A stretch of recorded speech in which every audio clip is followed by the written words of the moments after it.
PIAA officials for tonight's contest. Referee Ray Boynton, umpire Jason McDermott, linesman Al Ludley. Hello and happy Friday to all of you out there, wherever you are and whenever you may be watching. Tonight's WKMC TV broadcast is a cross-district matchup sponsored by Nestico Brothers Contracting in Coltmont, featuring the Dunmore Bucks and the visiting Mount Carmel area Red Tornadoes.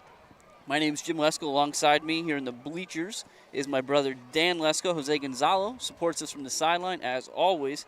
And together we're coming to you live from Veterans Memorial Stadium, about 83 miles north of the Silver Bowl here in Dunmore, Pennsylvania, on the campus of Dunmore High School. Now the Red Tornadoes, they come into tonight's matchup 0-1 after a tough last-minute loss last week at home to the North Schuylkill Spartans. So they're going to look, Dan, to kind of try and right the ship tonight against what is admittedly a very unfamiliar foe. Yeah, that's right, Jim. Tonight is only going to be the 6th meeting between these two teams and only the 2nd time in the regular season dating back to last year. Last year was the first time.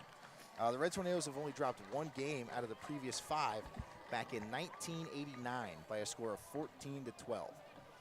But coming into tonight, the veteran-heavy Bucks are looking to hand the Tornadoes their 2nd loss in their series, and in turn, the Red Tornadoes' 2nd loss of the season here in week 2. And so, Dan, we always talk about your keys to the game here. So when you look out here, what are your keys? You know, if Dunmore wants to come out victorious, what do they need to do tonight as the home team? Yeah, I mean, for the Bucks, I mean, it's simple, but it's got to be executed. It's not simple to execute it, but the first thing that Dunmore is going to want to do is they're going to want to make Mount Carmel one-dimensional.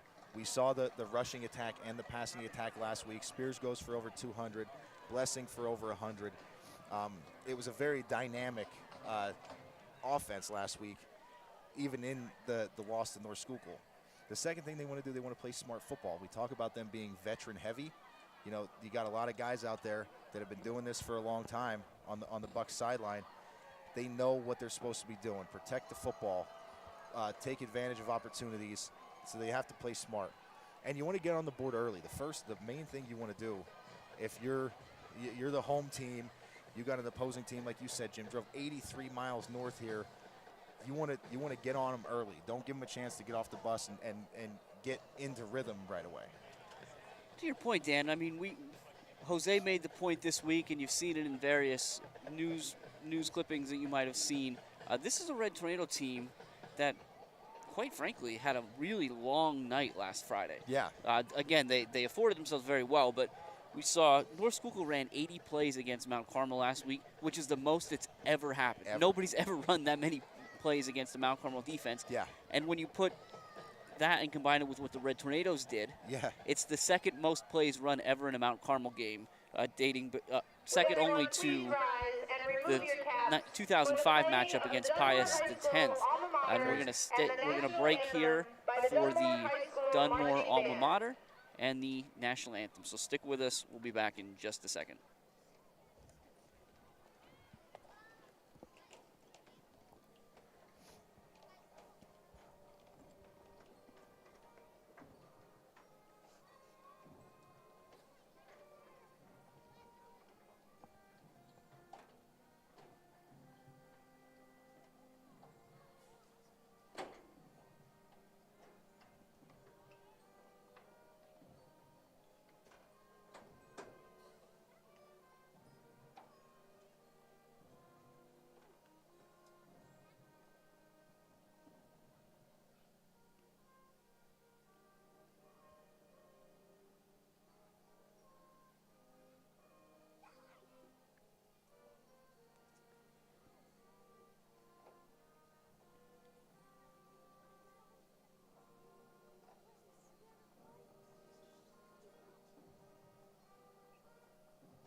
And we're back after a terrific rendition of the national anthem by the Dunmore High School Band.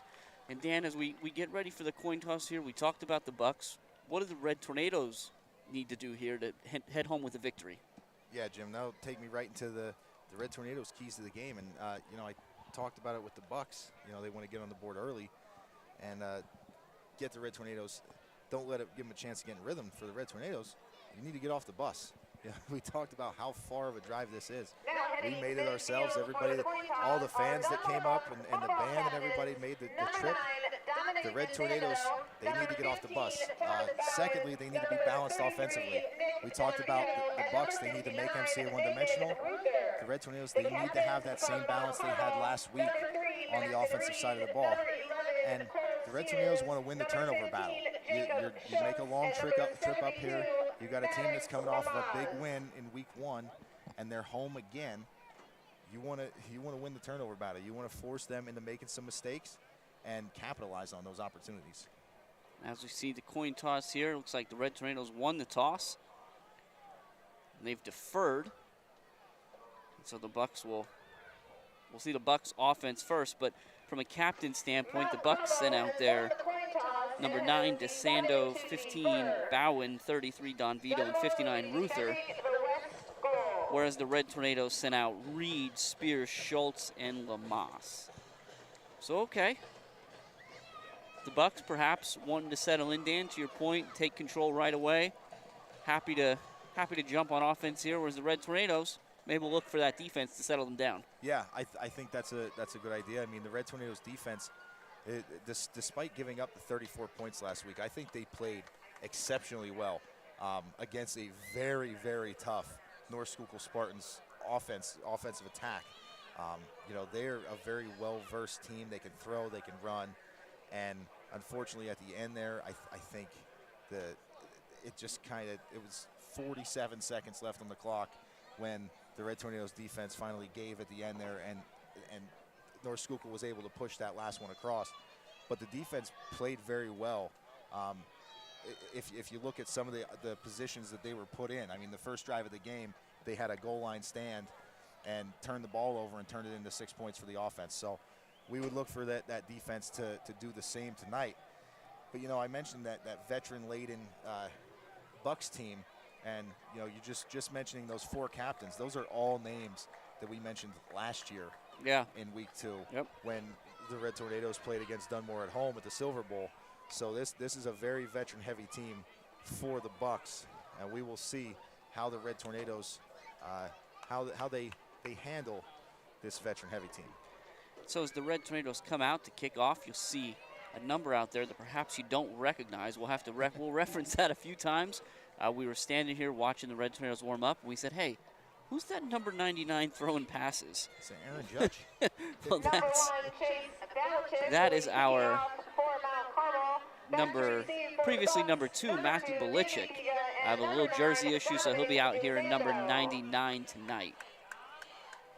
The Red Tornadoes are going to get ready to kick off. It'll be 42 Bobby Shoppy handling the kickoff duties. It looks like for the Bucks, that's Daniel Piga, and I'm trying to see the jersey. Is that 9? Yeah, okay. Number 9. Yep, and DeSando, again, as Dan said, you'll get to know a lot of these names very intimately over the next 4 quarters, folks, as there's some real playmakers in maroon tonight. Number 42, Robert Shoppy will be kicking off for Mount Yeah, Jim, Carmel. I wouldn't be surprised to see Shoppy maybe try and hit that second line there, because these guys are explosive in the back deep. And for those of you watching us on YouTube tonight or on Wednesday nights, whatever it might be, you might notice there's a little bit of background noise as we go through here. And we are situated directly under the PA speaker. So there's a little bit of extra noise tonight, but I'm sure, again, as we know, you're not here to listen to me and Dan. It's the product on the field, right, what the players put out there, the cheerleaders, and certainly what the TV studio is able to provide. So keep an eye on that as we go forward. Got a little bit of a delay here. I think, I'm looking down on the sidelines, I think this game is being broadcast up here in the Scranton, Dunmore area by, I think, My TV. Yeah, I believe so. Is what I see.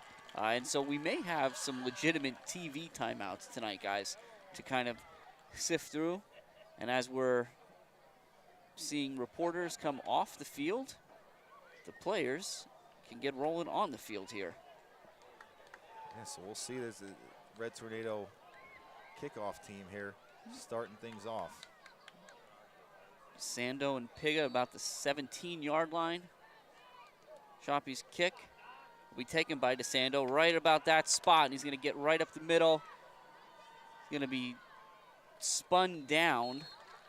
It looks like that was number 27, Keegan Brown, on the tackle. Yeah, Brown did a really good job there, straight up the middle. I mean, DeSando didn't try to do anything fancy. He took that straight into the teeth of the Red Tornado kickoff team, and Keegan Brown, number 27 here, found him quickly and did a good job taking him down. Now, a young man we talked about last week was number 6, Jalen Delaney, the freshman. He is not available tonight, so you'll see the corners in Diaz and Lukoski, as the Red Tornadoes often do. They'll swap out as the night goes on, but Delaney is unavailable. Bowen sends Piga in motion. He hands it to DeSando. We'll go right up the middle for a short gain. Yeah, Jim, you know, we talk about that Red Tornado defensive front. They're young, but they did a great job last week up the middle. But that's a big veteran front for the Bucks, and they were able to get a push there. It looked like DeSando was stopped at about 2 yards. They were able to get a push for a 5-yard gain. Yep, 2nd and 5, ball right at the 40. We'll see, Dan, we'll talk about that offensive line for the Bucks. Left to right, that's going to be Ruther, Anelli, Tullio, Doherty, and Toludo. Bowen under center. He's going to hand it to DeSando again off the right side, and this time too many white jerseys there. It's like Miller, Belichick, Kimzel, and Bailey all involved in the stop. Yeah, that time Toludo DeSando tried to get to the outside, and he got stood up there by the Red Tornado defense. I think the Bucks running game is going to have to really rely on staying behind that big offensive line. Once they get to the edges, it's going to be tough for them to get anything going. So Piga's going to be split out to the wide side of the field. Bowen looks for the hard count. The Red Tornadoes don't jump. It's going to be DeSando again, 3rd time. Looks like he's going to be stopped just short of the 1st down. Yeah, Jim, and this is, I mean, right in the middle of the field here, we might see Bowen take the team up to the line here quick, but actually, okay, I thought Bowen was coming to the sideline. He's just getting a play here. This is 4th and very short here. Early on, you know, the Red Tornadoes, they like to put themselves in these positions. It seems like early on they're getting themselves in a tough, a big 4th down. The Red Tornadoes make a quick swap out as Kimsel goes to the sideline, and they bring in a little bit more beef for that defensive front in Lamas. And Bowen's going to have the 1st down. And he's almost skirted through there, so nice job by Belichick to hang on to him. But Bowen's certainly someone that could run the ball as well, Dan. 130 yards and 7 touchdowns on the ground last season for Bowen. Yeah, you're right about that, Jim. And we saw a pretty balanced rushing attack from the Bucks all around last week in their game against Old Forge. 84 for DeSando, 76 for Hickey, who's number 29, the fullback, 62 for Piga. So everybody above 50 yards there. They did a good job kind of spreading the ball around. Look at number 7, Chris Conti out there. The ball's on the ground, and I believe the Red Tornadoes have it. And they do. They do. It's recovered by, that was number 29, Ben Miller, I believe. Yeah, and Johnny on the spot there. Ben Miller did a great job getting in the backfield quickly. Have a little problem with the exchange there from center to quarterback, and Miller, who's coming hard, crashing there, is able to cover it up before Bowen could get back to it. And great job by the Red Tornado defense, not fretting after giving up that 4th down conversion, coming back on the next play and creating a turnover. So now here we see the Red Tornadoes offense. This is the spread look, 2 to the right, 1 to the left, Blessing in the backfield with Spears. Spears is going to take it, and he's going to run right away, but he runs right into number 59, Nathan Ruther. He's going to lose 4 or 5 on that one. Yeah, and that's a tough one there for Spears. It looks like that's kind of like a read. He can either go outside or turn that up. the Bucks did a good job containing, and he forced them inside, and he had to run right into the waiting arms of Ruther. Fortunately, it looks like forward progress will only cost the Red Tornadoes 2 yards there, so it'll be 2nd and 12 on the 48 with 8:43 left in the first quarter. Now Bailey in the backfield as well. He and Blessing are switching sides a little bit here. Spears brings Diaz in motion, but he's going to give it to Blessing, who's going to be stopped right around the original line of scrimmage for a short gain, and just like that, it's 3rd down. Yeah, Jim, that looked like there was nothing there. Blessing, we talked about it last week. You know, once the second half kind of rolled around, he was finding the creases and stuff like that. He's got great field vision and does a great job kind of maneuvering his way around, because that could have been another stop in the backfield if he weren't able to make that first initial cut. So on 3rd and 9, the Red Tornadoes will open it up even more. 2 receivers on either side. Spears will throw for the first time tonight. He's under pressure. Conti immediately, but he's got Diaz in the middle of the field for a 1st down. A great job of Spears staying in there and delivering a strike under pressure. Yeah, you're right, Jim. Conti, we talked about his size, 6'5", 280 pounds, bearing down on Spears at full speed, and Spears hung in there and delivered a strike to Diaz. That's a great job. Now we got a lot of problems here. Looks like it's going to be an illegal motion penalty against the Red Tornadoes. There was a little confusion on the snap count. Yeah, it looked like the whole right side of the offense there was on one snap count. The left side was on another. But as we see Spears deliver that ball, it's worth noting. So last season against Dunmore, Spears really shone. He went 10 for 11 for 124 yards and 2 touchdowns. It's pretty impressive. That's a pretty good night. Certainly look to duplicate that here. It's 1st and 15. Now they snap it to the up man, who's Bailey, and he's going to get out across the 35 down to around the 34, which is right around the original line of scrimmage. It'll be 2nd and 10. Yeah, Jim, you're going to see the Red Tornadoes do this pretty often. I mean, they had some success last week switching up their offensive look, going from the shotgun double wing that we're so used to seeing, spreading it back out. As, again, we see 1st down there in shotgun double wing, now back to 2nd down, they spread it back out. Diaz in motion, but again, they're going to hand it to Blessing, who's up the middle, inside the 30. We'll bring up 3rd and 3 or 4. We're going to get an official timeout here because we saw a helmet pop off. Yeah. At least this time it wasn't Spears. Right. So in Blessing, you know, as you see him get the carry again, Blessing had a big night last week. Yes, he did. 18 carries, 125 yards, and a touchdown. Really showing he can be that feature back. Yeah, he's the guy. You can rely on him to carry the ball 15 to 20 times a game. This time it's Diaz who can make the initial tackle or miss, but not the 2nd and 3rd as he's taken down for a loss. Now it's going to be 4th and 6 for the Red Tornadoes. Yeah, that's a big 4th down conversion here for the Red Tornadoes, so we'll see what they decide to do here. They're going to stay shotgun double wing. I'd keep an eye on that throwback. They're going to pitch it out to Blessing, and he's got nowhere to go there. DeSando was right there, saw the pitch coming the entire time, and so on 4th and 5, the Red Tornadoes try to get the corner, can't, and they'll turn it over here. Back to the Bucks. It'll be 1st and 10 on their own 38-yard line with 6:10 to go in the first quarter of a scoreless ball game. Yeah, Jim, we've seen 2 really good defensive series here, one from each side to start this game off. So now we'll see the Bucks, what kind of adjustments they decide to make going against this Red Tornado defense. It's number 6, Bobby Hoban, is closest on your screen here.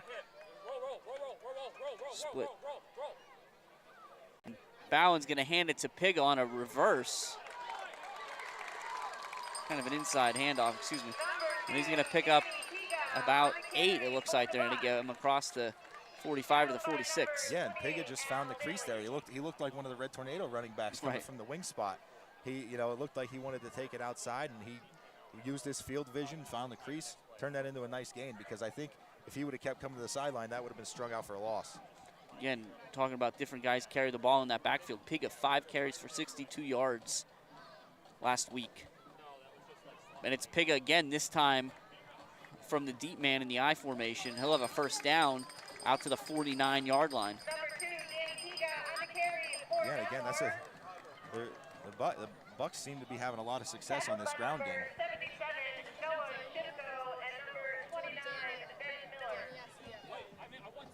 Yeah, so we'll see what the Red Tornadoes decide to do to kind of counter this tough inside rushing attack of the Bucks. 1st and 10. Again, it's that I formation. Conti kind of, now Piga will run up and be on the wing on the left. He's going to come in motion, but they're going to give it to the up man, Hickey. He'll get a few yards there. Nice job pushing the pile. So it'll wind up being about 3 or 4 yards there. And Jim, Hickey, he runs tough, Jim. I watched him on the film against Old Forge last week, and they have him listed here at 6 foot 215. But he runs like a freight train, Jim. It's unbelievable. Once he gets up to speed, even if he doesn't, he falls forward. He's a big kid. He's got a lot of strength. He can fall forward and pick up 4 yards for you. There's a lot of guys like that. Bowen's another one that the quarterback, they list him at 6'2", 195, but I look at him and I think he looks a little more solid than 195. Yeah, I'd have to agree with you. So here we go, 2nd and 6, ball at the 47. Hoban motions out, and Bowen's going to throw, and he's under pressure immediately from Karicki, and Karicki's going to take him down in the backfield. So a great play by the freshman, number 9, Max Karicki, to bring up 3rd and long. Yeah, Jim, not only was that a great play by Karicki because he completed the sack, the fact that he went outside, Bowen wanted to go inside, he jumped back inside, Bowen wanted to go outside, and then when he got back outside that time, Karicki was there. So he closed the gap in between them while continuing to contain Bowen and not giving him anywhere to go. It's an impressive play to see from the freshman, Karicki. So 3rd and 12 now. 2 receivers to the left, 1 to the right. Bowen to throw, straight back. The pressure comes, and he flips it out to number 23, who I just noticed we don't have on our roster, but it's a great tackle by Kimsel to stop him well short of the first down. Yeah, Kimsel read that so well, and it's tough for a safety covering the back out of the backfield there, but he read it very well, and he made a quick read to get up there and put the hit on the receiver. One of the benefits of being right here by the PA is that we're able to hear it's actually number 23 is Ryan Mecca. So we'll make that update here on our rosters. All right. And we'll go from here as the Bucks will punt tonight for the first time. It's like number 82, Sean Gallagher. A little left-footed punter. That's a nice high spiral taken by Diaz at the 15. Now he's got some space if he can get the corner, get some good blocks. He's very fast. It's hard to take an angle, but Gallagher does just enough to get him out of bounds. Nevertheless, a nice return by Diaz out to, looks like they're going to say he stepped out at the 41, Dan. Yeah, Jim, you see the Bucks looking to pin the Red Tornadoes deep there. It was a really, really nice punt by Gallagher, but Diaz did a great job. And the Red Tornadoes set that up so well. I mean, Diaz knew where to go, and it was there. You know, the sideline was there for him. He was running to his own sideline. It was a great return. And we haven't talked about it a whole lot, but this is, if you're watching at home, this is Schultz, number 15 here. He's down in the close side of your screen. We talked about Spears' success last season. The 2 touchdowns, both of them to Schultz. It'll be Blessing up the middle, and nowhere really for him to go. Trying to get the jersey. It looked like Conti, number 7, was the first one on site. Yeah, Conti's going to be the first guy up the middle pretty often, it seems like. They got a big defensive line there. It's going to be tough for anybody to do anything inside the tackles. So the Red Tornadoes are going to have to look to their speed tonight, I think, and try to keep the ball moving outside the hash marks. Yeah, and again on that front line, left to right, the Red Tornadoes go Delaney, Spears, Erb, Lamas, and Shimko. Spears is going to throw, and he's got Schultz. It's high, but Schultz comes down with it. He high points that ball right in front of the defender. It's going to be very close. It is a first down. Yeah. So move the sticks for the Red Tornadoes. Yeah, Jim, that's a great job by Schultz to go up and get that. While with the defender bearing down into his chest there, he pulled that one in and stayed with it.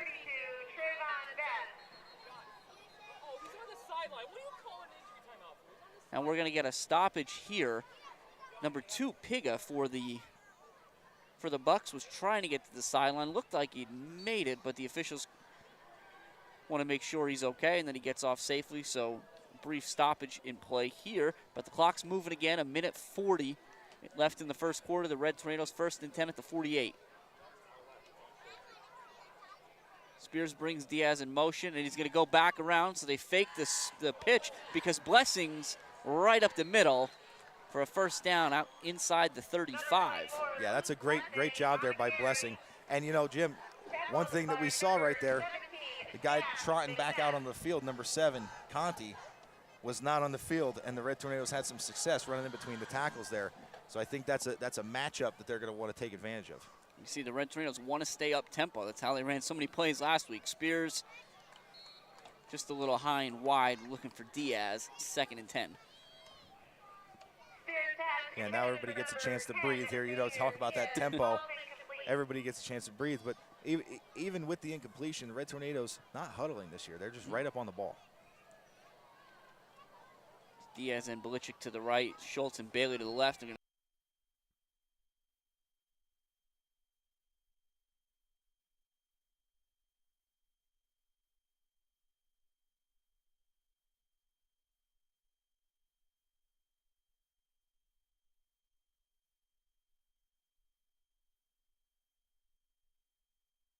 And there was just nowhere for Blessing to go. He tried to do everything he could. 3rd and 15 now. Ball all the way back at the 39. It's probably 3rd and 16. Spears to throw. He's under pressure immediately because they set up the screen to Blessing. Blessing's got some white jerseys in front of him, and he stays on his feet for a first down. A great play call and better execution by the Red Tornadoes. Yeah, that's a great play call there, Jim. You're right. With all that pressure that the Bucks have been getting up the middle, they just take advantage of their aggression. You know, you let Spears say, hey, hang in there as long as you can. Let Blessing get out into the pattern. Blessing did a good job finding that ball, knowing there was a Bucks defender directly behind him. He kind of turned on the Jets and got what he needed for the first down. Ball right at the 20. Spears keeps it himself. Nowhere to go up the middle. Now we'll see what happens with the clock here. All right, so that's going to be the end of the first quarter here at Veterans Memorial Stadium. It's 0-0 in this WKMC TV broadcast sponsored by Nestico Brothers Contracting in Coltmont. And again, we got the visiting Mount Carmel Red Tornadoes and the hosting Dunmore Bucks. Yeah, Jim, this is a tale of 2 games here for the Red Tornadoes. You know, last week against North Schuylkill, that game seemed to really drag on. I mean, there were a lot of injury timeouts in the second half. It was hot. It was humid. Tonight, still warm, a little bit cooler. There's a lot less humidity tonight. Yeah.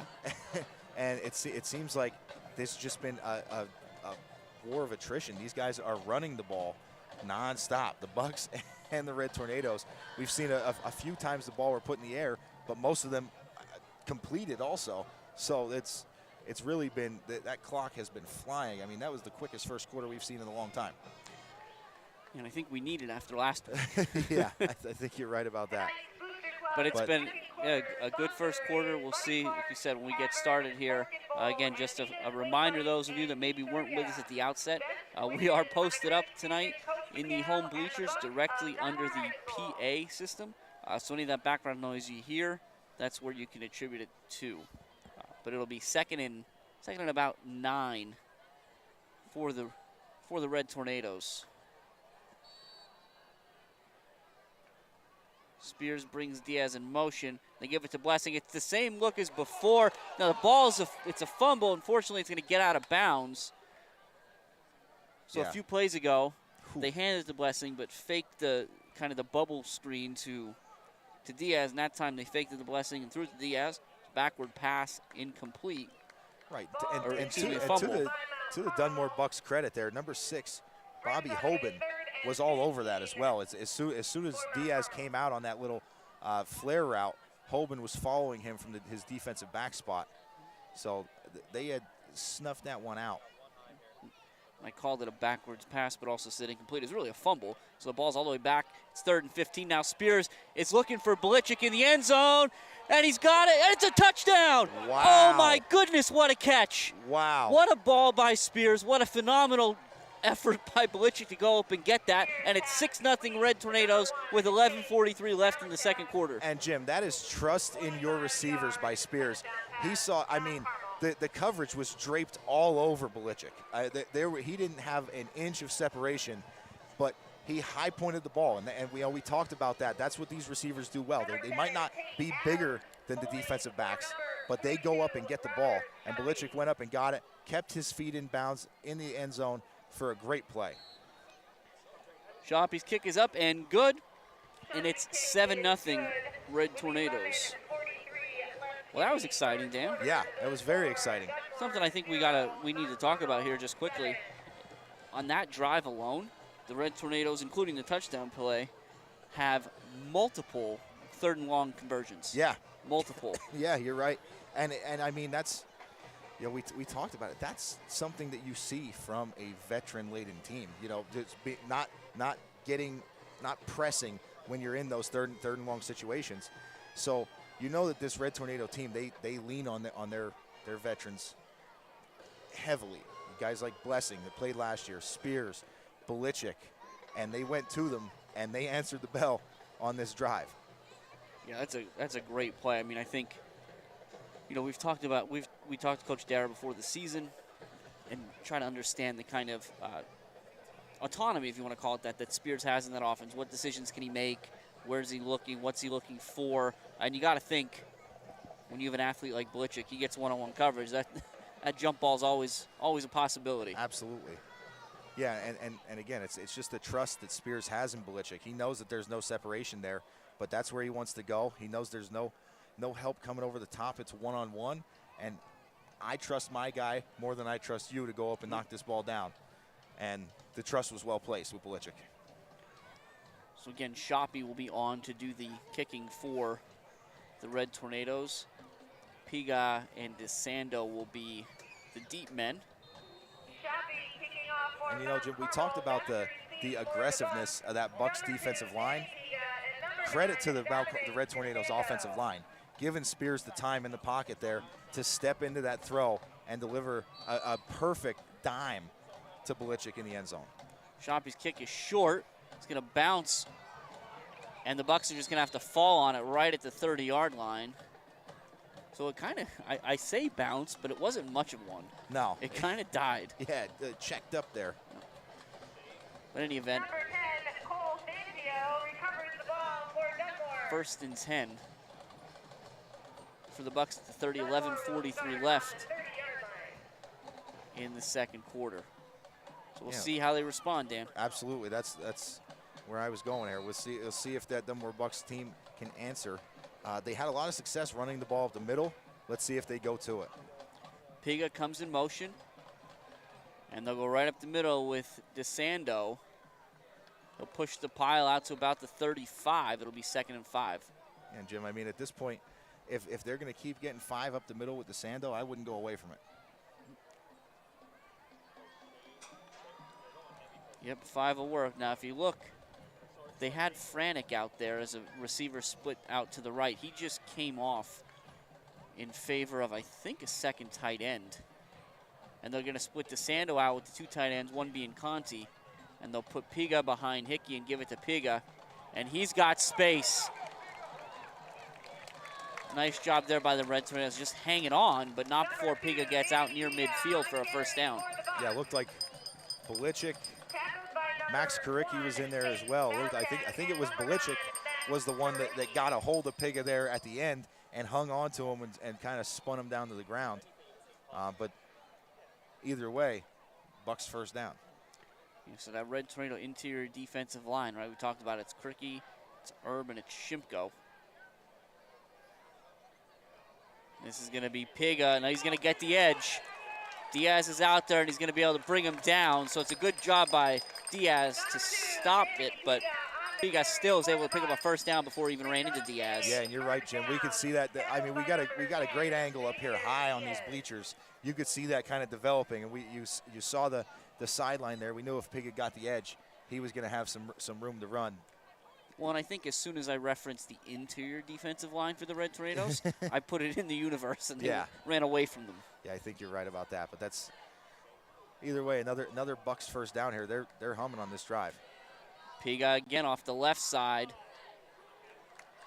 And he'll get a few, call it maybe 4, down to the 37. And again, Jim, you know, we talk about that interior defensive line for the Red Tornadoes. They're getting so much penetration that if it's like one move for the back in the backfield, and then there's a lot of space in between them and another Red Tornado defender because of the push that the defensive line's getting. Well, and the need to kind of avoid that initial tackler, you wonder if that's why Coach McHale on the Bucs sideline made the change and is splitting DeSando out and Piga a little, who seems to be a little more fleet of foot, a little more left and right than as north and south as DeSando is. Piga's in the backfield the last few plays. Yeah, you're right about that, and I think you're right. I think that's what they're trying to do, going with a little bit more speed in the backfield. But now we got the beef in the backfield with Hickey next to Bowen. 2nd and 6, 9:30. Bowen's going to keep it himself. Nice gain there. It'll be short of a first down, but it'll pick up about 5. It'll be 3rd and 1. Yeah, and again there, Jim, Bowen made a nice move to kind of evade that first Red Tornado defender and turn that from a loss into a gain to put this at a 3rd and very manageable for the Bucs. And now in a 3rd and short situation, we may see DeSando head back into the backfield. Let's see. Looks like they only gave Bowen 4 on that one, so Dan, as you expected, DeSando behind Hickey. And they're in the eye behind Bowen. And it's a straight blast up the middle. And DeSando lower to the boom and pick up the first down. Yeah, the Bucs offense, it seems like they have the recipe right now. They're moving the ball very effectively right now. So we'll see what the Red Tornado defense does to kind of counter that tough rushing attack. Again, they're going off that left side, and that's number 59, Nathan Ruther. And Ruther's not a small kid, 6'2", 315 out there at the tackle slot. And then Anthony Anelli inside of him at the guard. And again, Anelli all but 6 foot, 200 pounds as well. So it's not a small group of kids you're running behind. No, it's definitely not.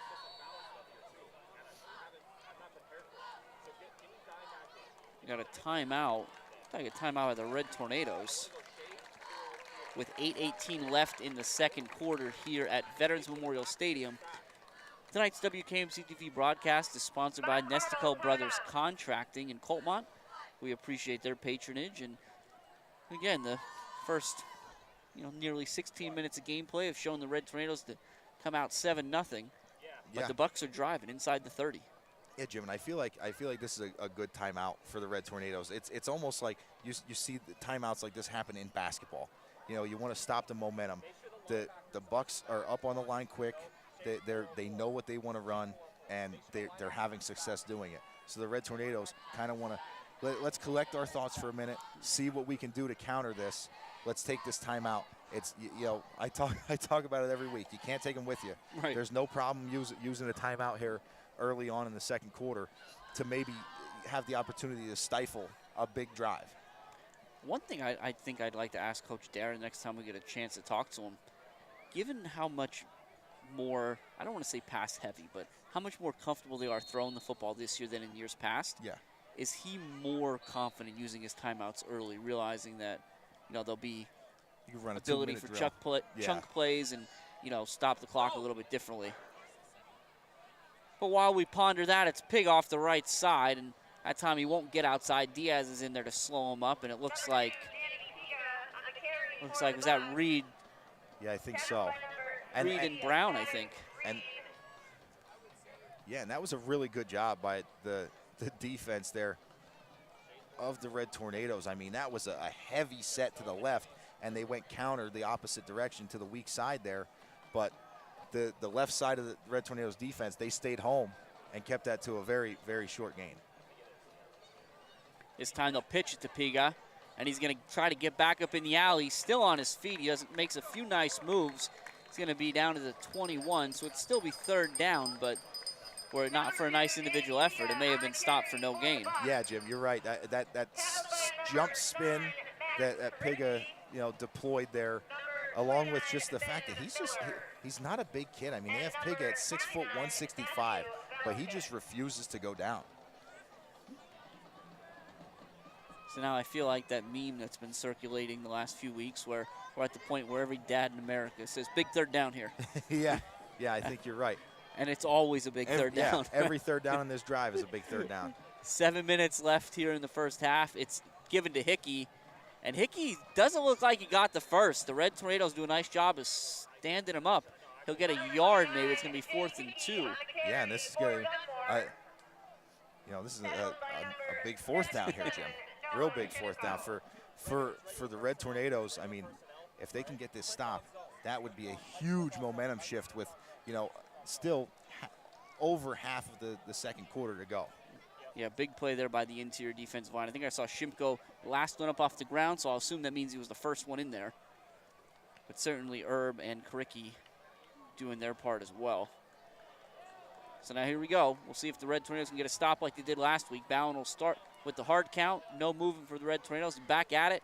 It's going to be DeSando, and it's going to be very close. Short. I don't think he got it. He did not get it. The Red Tornadoes turn the Bucks away with another great 4th down stop. That is a massive stop. My goodness. For the Red Tornado defense. And Jim, they have been answering the call anytime so far this year. I mean, big 4th down plays, big 3rd down plays. They've been standing up and making big plays.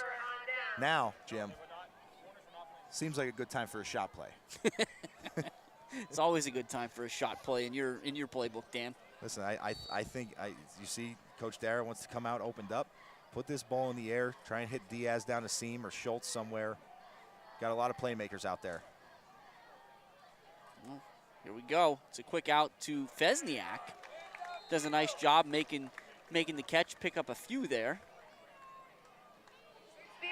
Try to help get Spears in rhythm. Yeah, and you throw that short pass, like you said, to get Spears in rhythm, and then maybe see if you can pull a safety up to open up the middle. Now we're in a stoppage and play here. That's Piga down late. So we'll see what the Red Tornadoes opt to do here. But Dan, yeah, it's interesting. I'm kind of with you. This Red Tornado offense can do a lot now. Yeah. I mean, it was always, I think the shotgun double wing was always so successful that maybe you didn't have a, quote, shot play, but any one of those inside handoffs, for instance, could go for 60 or 70 in short order. But now to see how they run these plays and especially how the defenses react, I think is interesting. Yeah. We talked about it a little bit where whatever the Bucks' base defense is, when the Red Tornadoes come out 4 wide, what do? Do they walk a safety down and then have a single high safety? Do they take some of their backers and stretch them out, and now the middle's a little more open? Right. Really, the Coach Dara and the Red Tornadoes offense give themselves a lot of opportunities to be successful. Yeah, they do. You're right, and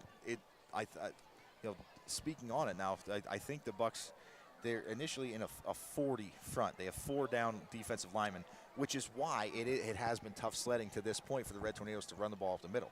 That's 4 big defensive linemen. They are big kids. It's hard. You have Doherty, Best, Ruther, and Conti. We talked about the size of some of these guys. They're big guys down there. So realistically, the best thing for you to do is stay outside the tackles, but try to keep the rest of the defense inside. So that shotgun double wing will hold everybody in, and then you try and work the edge. And then when you do open them up, maybe you get a safety rolling down towards the linebackers there, and you have a chance for that over-the-top play with all the speed that you have. And for the Bucks, we have Piga basically jogging off the field, so hopefully, we never want to speculate what's going on, but hopefully he'll only be out for a play or two and get back in there. But 5:40 and counting left in the first half, 7-0 Red Tornadoes, 2nd and 8 on their own 22. The Red Tornadoes tighten up a little bit in the back to the shotgun double wing, Dan. They send Blessing in motion, but they're going to give it to Diaz on the inside handoff, and there I got a little ahead of myself. I thought he had the space, but a nice tackle made by 46 Xavier Burke. Yeah, very nice job. Very nice tackle there by Burke. I mean, because I think if Diaz was able to slip out of that one, he had a lot of green in front of him, and I don't think anyone was going to catch him. No, it was a nice play by Burke because, like I said, I got ahead of myself. I thought he was already in the open field. Yeah. But it's 3rd and 4. Big third down here. Spears will keep this one himself. He's going to put his head down, and he's going to be short, I think. Well, now he's going to be short by about the length of the football here. Tackled by Oh, I think we're gonna get are we gonna get a measurement here? Oh, I think we're gonna get a first down based on the FAR official. He was. I'm not sure, Jim. It looked like the There FAR it is. official stopped the clock. Okay, yeah, you're right. And that's huge for the Red Tornadoes. Very big, because again, even though you feel like you can always pick up, half a foot, you'd rather not have to try. Right, right. Now you got 4 downs to get your 10 yards here again. So that's a huge. So credit to Spears on the second and third effort there, keeping his legs pumping. They're going to stay in the double wing, and this time it's Blessing. He's still on his feet. He's going to pick up about 8 out to around the the 38-yard line. Yeah, Jim, you see number 33 there, Nicholas Don Vito for the Bucks. He hopped on Blessing's back, and he started ripping at that ball, Jim. So credit to Blessing, getting both hands on the ball and covering the 4 points of pressure there, making sure that he didn't let him rip that one out. Under 4 minutes remaining here in the first half, 7-0 Red Tornadoes. The Red Tornadoes will stay tight. It's Bailey and Diaz, but Spears is going to throw, and he's got Schultz. A nice play made by number 8, Gabe Franek, who was the only one on that side of the field for the Bucks that could have made a stop. He does, but not before Schultz picks up a first down. Yeah, Jim, normally I'm not doing what I'm supposed to do, and I'm kind of watching the ball. But that time I actually watched Schultz, and he almost ducks down, tries to make himself smaller as he kind of sneaks through. But Franek, credit to him, he did a really good job picking him up out of the corner of his eye and getting on him. Still enough for the Red Tornado first down, though. Spears to throw out of it again. And he's got Diaz wide open in the middle of the field. Diaz makes the reception. He's still on his feet. It's going to be a touchdown, Red Tornadoes, 55 yards. Wow. Spears to Diaz. And Jim, we talked about it earlier, and that's exactly what happened. The Red Tornadoes decided to use that speed that they have. They pounded the ball up the middle. They got their first down, and they kind of pulled that defense up. And then you saw it was almost like 4 verticals when you're playing Madden, but it was 3 verticals. And Diaz just got open down the seam. He got behind his defender, and then credit to him, pulling that ball in with a guy draped all over him and shaking the tackle to take that one in for 6. Shoppy on for the extra point. Tate Adams, the holder here. It's a good snap and a good hold. The kick is blocked. A nice play. I think that's Burke again that got through and blocked that, so it'll stay 13-0 Red Tornadoes. But Dan, to your point about that touchdown play, I'd be curious to go back and look at some of the game tape. Yeah. Because it looked a lot like the last play of the game that the Red Tornadoes ran last week. Yeah. The last play they ran, not necessarily the last play of the game, but where it's like you said, it's the 3 verticals, and you run the 3 receivers at 2 defenders. Yep. And you have Diaz in the middle, hoping the defender says, okay, I've got the boundary. The other one says, okay, I got the goalpost. Right. And Diaz is right there in the middle. It was a beautiful ball by Spears. Yeah, perfectly thrown. And that's been one thing that we've seen this year over this past game and nearly a half now. It's just the accuracy has. Yeah. He's been putting the ball in some really, really tough spots. Even last week, I remember Spears kind of throwing Diaz open. Yeah. On an outside pattern. Diaz had to turn his head, but he threw the ball away from the defender and turned it into a really nice completion. It's just the leadership and the experience that Spears brings from last year is really showing out now. Well, I believe, if I remember correctly, from last week, I think it was a career high in passing yards for Spears at 233. I'd venture a guess that he's at least halfway there right now. I mean, he's just on the 2 touchdown passes. He's up around, 80 yards just on the 2 touchdown passes. You're right about that. So Shoppy's kick is taken at the 20. Piga. So Pig is back, no. and he's in the open field. It's Franek. No, it is Pig, excuse me. And he's running through tackles. One Tornado's got a beat on him, and no, touchdown. Touchdown, Piga. Wow. About an 88-yard return or so. My goodness, what an answer. And wow, Jim, Piga took that ball up the left side and then just found the crease back to the right sideline. And the Red Tornadoes, three or four Red Tornadoes, as you said, had a beat on him. It looked like they had an opportunity, and he just shook a couple tackles. I mean, that's a great individual effort there by Piga and a huge momentum swing as you kind of hear the electricity kind of back here on this Dunmore sideline, answering right back. And I think I said 88. That was bad math. It was from the 18. It was 82 yards. But Eric Reese on for the extra point, and that's good. So it's 13-7 here at Veterans Memorial Field. And Dan, as you said, what's interesting about that kick return in general, is if you go back and look at it, and I think this happens, any kind of return is where it gets complicated for a return team. Pig is going to field that on the Dunmore sideline. Yeah. He went in to the pylon on the Red Tornado sideline. Right.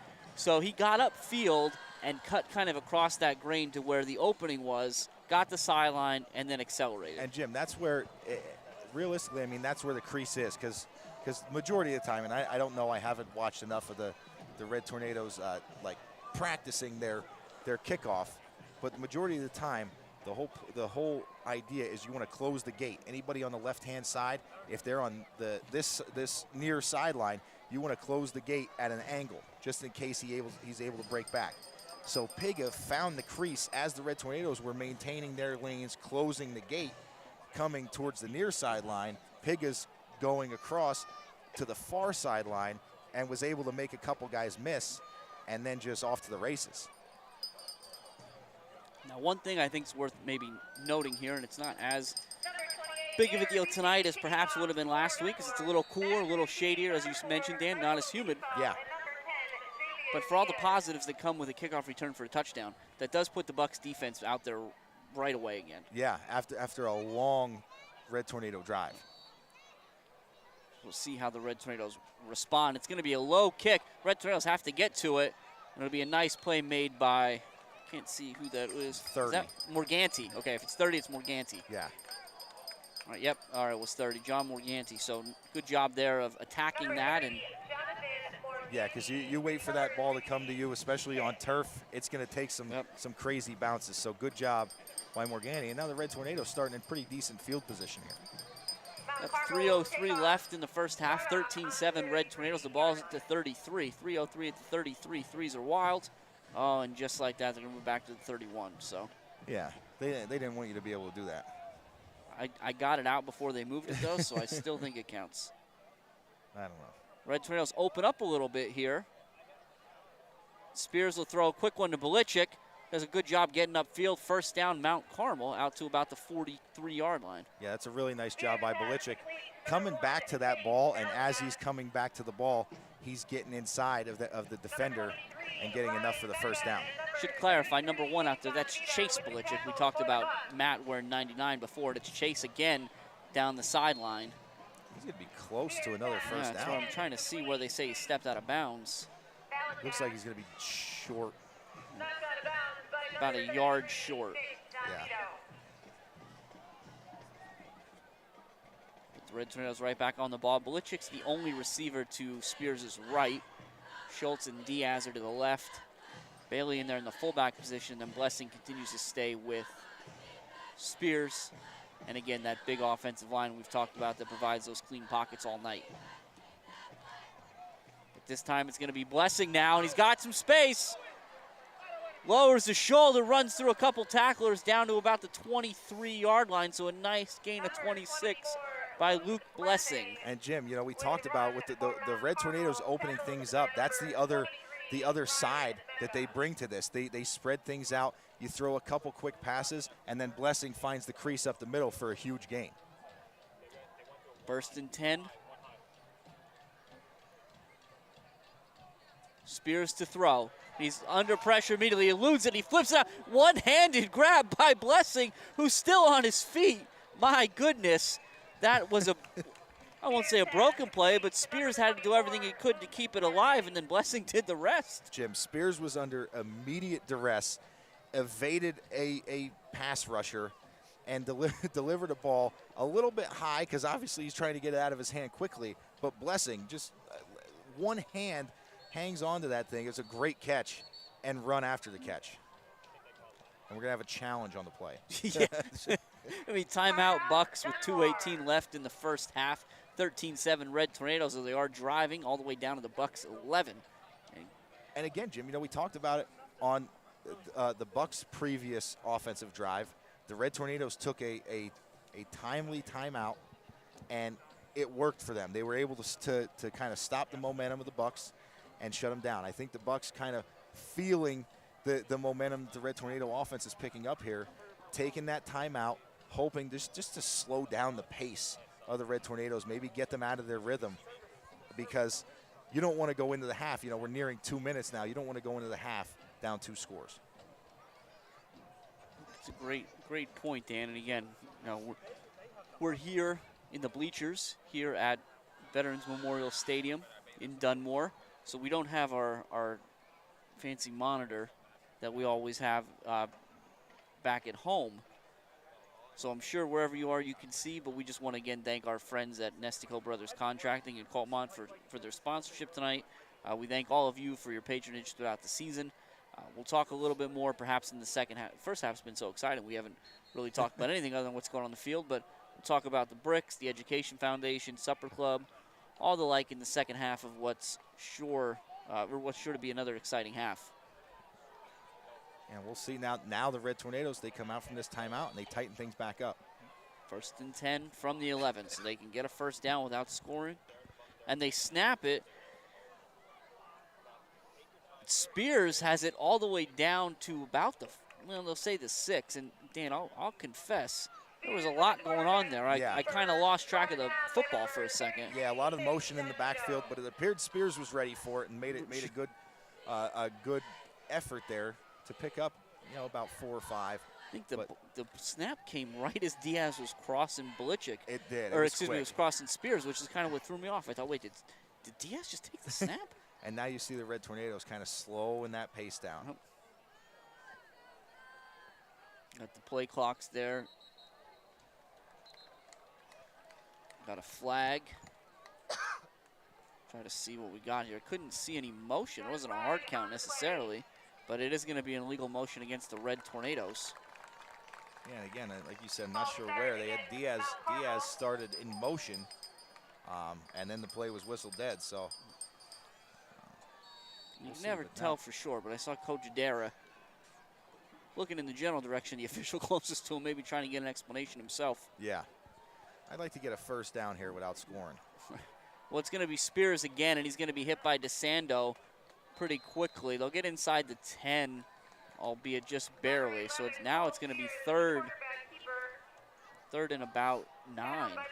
Jim, none of these Red Tornadoes none of these backs actually to this point are really going down easily. Everybody's fighting for extra yards, and you love to see that. But we had a helmet come off, and it was Spears. So now we're going to see 16 Marshall check in there.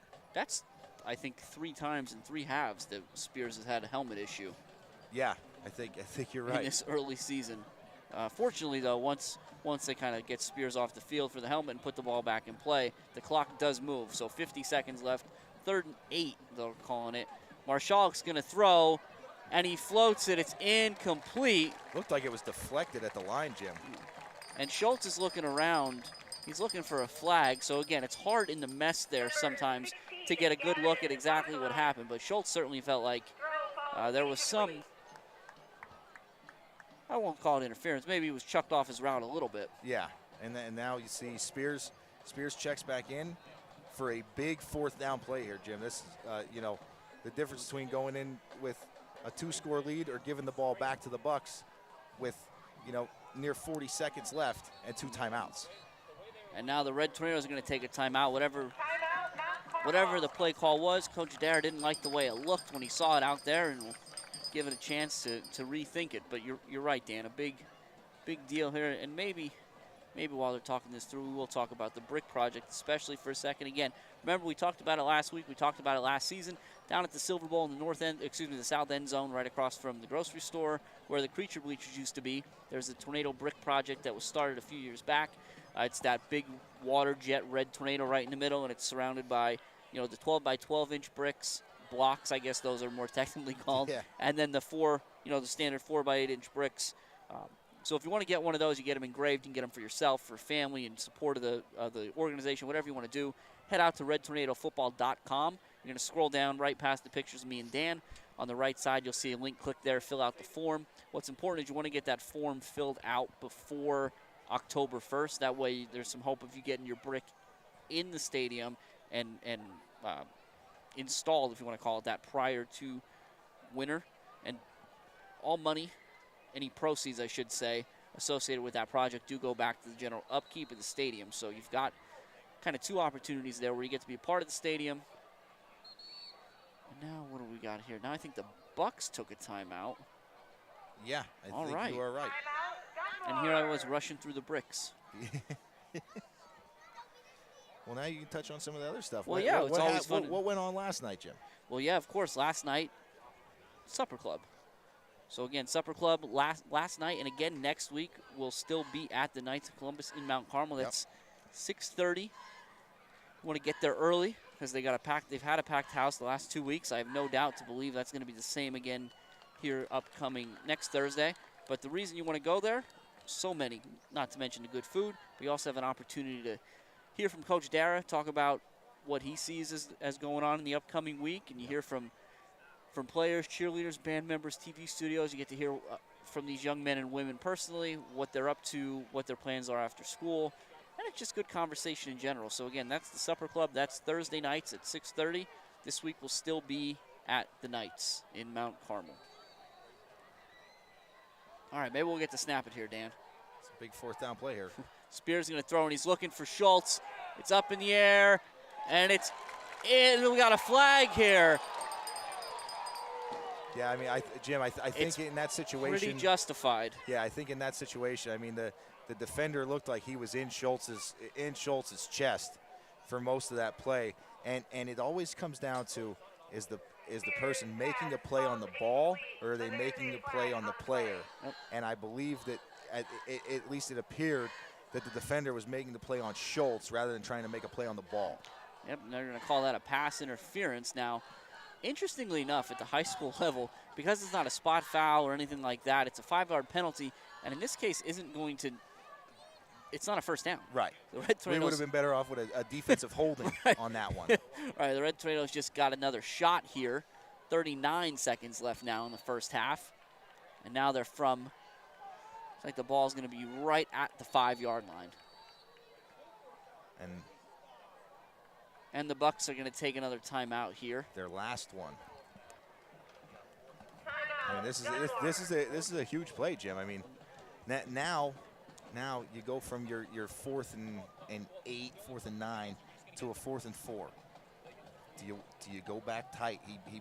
You spread it out for the 4th and long.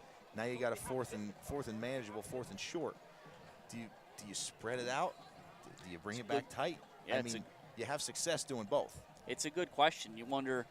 I think some of the spread is perhaps not as successful deep in the red zone. Right, there's less room to operate, so you can spread the receivers out. But if the Bucks are comfortable letting the receivers kind of in man coverage, because I think you can't beat us too far deep, right? Then they can kind of continue to stack the middle, because that's always the nice play, right? Is you spread them out and then you can hand it to Blessing up the middle. Let Spears keep it. But the Red Tornadoes are going to stay spread, so it's Diaz and Schultz to the left, Belichick to the right. Blessing and Spears in the backfield. Bailey's going to be at that tight end on the left side. And a hard count. And it looks like the Bucks jumped. Yeah, we'll see. We'll see what the call is. And it's going to be against the Red Tornadoes. Oh, so they'll lose those 5 yards back. So now we'll go from a 4th and 4, 4th and 5 back to, I guess it was a 4th and 4 because we're going to go back to a 4th and 9. And now let's just go back to the play. Let's give Schultz another chance. Maybe. Right. Well, the first half was moving pretty quick. Right. You get down in this red zone, things really start to slow down, especially in this tight of a ball game, and for good reason. Here we go. Now the Red Tornadoes here. Both Coach Dara and Coach McHale obviously have been reading Dan's coaching book that emphasizes you can't take them with you. Right. So, Dan, do you have anything you want to talk about tonight while we got a minute or two here? I mean, I guess we can touch on my keys. You know, 'cause we're just about to the half here, so we have a second here. I'll pull them back up. You know, Dunmore has the Red Tornadoes have been doing a good job. Excuse me. You know, staying balanced offensively. They definitely got off the bus. The defense stood up tough on the very first drive of the game, and right now the Red Tornadoes are winning the turnover battle with the single fumble recovered on the very first drive. So I'd have to give them a check mark for all three there. That Red Tornado defense hasn't given up a point yet, right? Right, and I mean, Dunmore, they haven't really been successful making the Red Tornadoes one-dimensional. For the most part, they've played smart football. You have that one penalty on the pass interference, which is big, but they got that one back, so they kind of evens out. And they weren't able to get on the board early. They didn't get on the board until about halfway through this second quarter. Well, we'll see how the saga of 4th and 8 goes. Spears going to look to his right. He's rolling, he's looking, and he's going to throw it. He's got Diaz in the back of the end zone. Incomplete. So great play by the Bucks to get in there and really cause a lot of contact after the ball got there. Yeah, I mean, Jim, great job by Spears, too. It was right. It was really good. Spears went through his progression as he was rolling out. He worked sideline in, found Diaz who's running. He had a small, tight window to fit it in, and he got it there. But the credit to the Bucks defense for putting a hit on Diaz and kind of separating him from the ball. So we'll see what the Bucks decide to do here, if they take a knee or if they decide to take a shot, but they're going to be very tight. Looks like they're going to take a knee. Yeah, it's a tough spot to try to do anything with no timeouts and, 90 yards between you and the end zone. Yeah, and I think that's going to take it straight to the half. Plus, I think you go ahead and you factor in that the Bucks are going to get the ball to start the second half. Nope. No. No, they're not. The Bucks deferred to start the first half. Yeah. See, I think if the first half would have ended when we thought it was going to end, perhaps wouldn't have had that little momentary lapse there. But that's all right. Nevertheless, it was a great first half here. The Red Tornadoes will head off the field up 13-7 as the clock finally hits 0. Again, this WKMC TV broadcast tonight is sponsored by the Nestico Brothers Contracting in Coltmont. So we will be back in just a few minutes with stats, scores from around the area, and the second half. So stay with us. We'll talk again soon.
Hello and welcome back to Veterans Memorial Field here in Dunmore, where the first half saw the Red Tornadoes head into the break with a 13-7 lead, courtesy of our good friend Jose Gonzalo. I do believe we have some stats to kind of provide some context around that 13-7 score. Yeah, indeed we do, Jim. And so we'll go right after it. Red Tornadoes, 16 rushing attempts for 59 yards.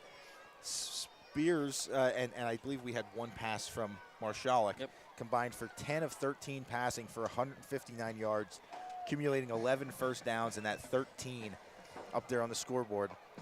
On the other hand, Dunmore, 20 rushing attempts for 74 yards, 1 of 1 passing for 6 yards, accumulating 5 first downs, and that's 7 coming by way of the special teams on a kickoff return. Yeah, I guess if you're the Bucks, you can't complete them all if you don't complete the first one, right? Right. So, all good there. And Dan, yeah, you mentioned the kickoff return. So from a scoring standpoint, again, the Red Tornadoes opened up the scoring with a 25-yard touchdown pass from Spears to Belichick. The extra point was good to make it 7-0. Red Tornadoes followed up again, striking second as well as first. This one, another pass from Spears, this time to Diaz for 55 yards. The extra point was blocked, so it sat at 13-0. And then again on the ensuing kickoff, Daniel Piga returned it about 82 yards for a touchdown, and extra point was good, 13-7. We had some excitement there at the end of the first half. The Red Tornadoes were inside the 10 all the way down to the 5 at one point, I believe. Yeah. But the Bucks defense held strong and turned Mount Carmel away. So we got it. Yeah, Jim, I think after that defensive stand for the Bucks, I think that was enough for the Bucks to be content taking that knee, not trying to do anything crazy there with under 30 seconds or near 30 seconds left and no timeouts. I think that you're content after you get that stop to take that into the half at a one-score game. Yeah, I would agree with you there. I think it'll be interesting to see how the Bucks approach, the offense here in the second half. As we said, the Red Tornadoes will get the ball first. We'll see that. But from the Bucks standpoint, we talked about it before. It's a one-score game, but the offense hasn't put any points on the board. Right. The defense has done a nice job of turning the Red Tornadoes away, and the offense, as noted by Dan's stats, they've moved the ball. Largely, the success has been Piga. Yeah, on the ground. With a little more, right, as we said, a little more fleet of foot. We'll be curious to see if Coach McHale wants to put the ball in the air at all. We'll just kind of stick with what's worked so far. Yeah, I think you're right, Jim. I think, well, it's going to be interesting to see if Dunmore decides. I mean, at some point, especially if the Red Tornadoes are able to put some points on the board on this first drive, with them receiving the opening kickoff here in the second half, what you decide to do, you only let Bowen put the ball in the air, or Bowen put the ball in the air one time in the first half. And we know he's a capable passer. I mean, last year, 83 for 164 for 1175. So, we went over 1,000 yards passing last year. So I'm curious to see if they open things up a little bit. Yeah, I mean, Dunmore went 8-4 last year. So quick math tells you what, that's 13 or 14 passes a game. Yeah. On average. So 1.5, you certainly think is a tendency breaker, right? Yeah. Reese's kick is a low liner. It's going to be Kimsel's going to follow it. Now he's got to pick it up and try to get upfield. He does a good job staying on his feet to get out across the 20. Yes. See where looks like 24. Yeah, Kimsel did a really good job, Jim, that's a tough one to pick up there. Yeah. It was just kept rolling and spinning, and he picked it up right along the sideline. So you're playing with the boundary as a defender already, but he was able to kind of wiggle his way through, make a couple guys miss, and turn that into a pretty serviceable gain here, put the Red Tornadoes in decent starting field position. Yeah, and you can almost see his thought process there, right? It was, oh, let's let this go out of bounds. Oh, wait, it's not going to go out of bounds. Right. I got to make a play, and he did a nice job. He did. Red Tornadoes will open up again. They're going to hand it to Blessing. Blessing does a good job making the first, second, and almost the third defender miss. He'll pick up about 9 out to the 33-yard line. Yeah, and Jim, you see, One guy you don't see out there, you see Lukoski in there, you don't see Diaz. Diaz looked like a little hobbled on that kickoff return. He was on the sideline already, kind of hobbled his way back to the team there. So we'll have to keep an eye on that. But you got Lukoski in the slot rather than Diaz there. And it'll be Blessing again, and he does the same. He gets a good block from Belichick and another good one from Lukoski. He's down the sideline. He's taken down awkwardly. It'll be right around midfield. Yeah, that's a great job there by Blessing, and you're right, with Belichick, Blessing wanted to get outside immediately. Belichick seeing that, making a nice little crack block as we see Diaz check back into the game here. Schultz and Diaz to the left, Belichick by himself to the right, as we've seen a lot tonight with, he's going to throw it out there to Schultz. He's going to get a block from Diaz and get a few yards up the sideline, and he puts his shoulder down to finish the run. A nice job. It'll be short of the first down, but pretty close. Give him maybe 7. And Jim, that's what you expect there out of your tight end. That's, Schultz was the tight end last year. He's more of a split guy, but he is the kind of the beef guy, the big receiver you have from the Red Tornadoes. Blessing again. First down, Red Tornadoes. So certainly offense seems to be clicking here early on in the second half. Yeah, very well balanced here to start things out and moving the ball quickly and not looking to slow down. Blessing again. Here we go, 10-25. Dan, we talked about pace and how the Red Tornadoes are moving quickly. Yeah. I don't even think the sticks were set. No, I think you're right. For the first down snap. But the Red Tornadoes doing a great job. I mean, right back up on the ball here. Spears is going to throw. They're going to get it to Diaz. And Diaz makes a nice move, and it's another Red Tornado touchdown. 39 yards. A great job out there by Schultz. And I'm not sure who the other receiver was out there, Dan, but they did a great job setting those blocks. Yeah, they did. I mean, just this is a play last week against North Schuylkill that the Red Tornadoes didn't have a lot of success with. That wide receiver screen, getting the ball to Diaz out on the boundary with space to run. Last week, North Schuylkill did a really good job of kind of reading it, getting over top of the blocks, and making plays. This week, the Red Tornadoes, they weren't going to let that one get away. And as we see an interesting two-point conversion play here. And it's good. Blessing. Yeah, I was waiting to see if he maintained the catch. So that we kind of saw something like that. Yeah, and I don't see any flags either, Jim. So that's one of those ones where it's good if it works, but you have to make sure that everybody's lined up properly. The Red Tornadoes did a really good job there of getting the guys lined up the right way and turning it into a two-point conversion. And that's a huge two-point conversion, Jim, because we've seen we talked about Reese. He was 5-5 last week on extra points. Yeah, it was a great. He had a great performance. So yeah, you certainly expect the Bucks to continue to kind of pick up those extra points. But that was, Dan, that was fast. It was very fast. Now the trick here will be to keep it going, right? We saw, if you remember right, last week, the Red Tornadoes received the ball to start second half, drove right down the field. I think it was even faster last week. Yeah. It went up 27-13, and that was kind of, that was the end of the offensive output for the Red Tornadoes. Right. So we'll see if they can keep the momentum going here. Certainly, it'll be interesting to see how the Bucks respond. Somebody will be keeping a closer eye on Piga. Yeah. I think here maybe. Yeah, I was going to say, it'd be interesting to see how the Bucks offense responds if they get an opportunity to take the field, because they didn't last time after the Red Tornadoes touchdown. Shoppy. This is a shorter kick. It's going to bounce. It's going to be taken on a hop, and it'll be downed by, I think, was that 50? If it's 50. Looks like. Or is that 97? Yeah, it looks like 97. Number 97, Logan Miller recovers the kickoff for the Bucks. Logan Miller, number 97. Yes. All right, so nice play by Mr. Miller. Jumping on that ball and making sure it didn't go any further. But again, those short kicks, you avoid Piga, but you do give up some decent field position. It'll be 1st and 10 at the 36 for the Bucks. Yeah.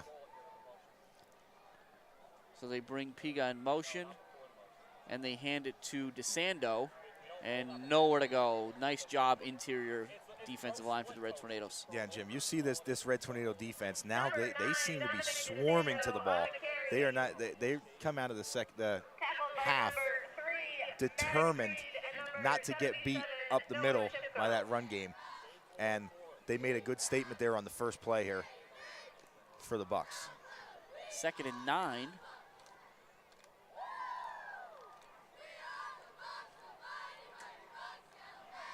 Single back, it's just Hickey.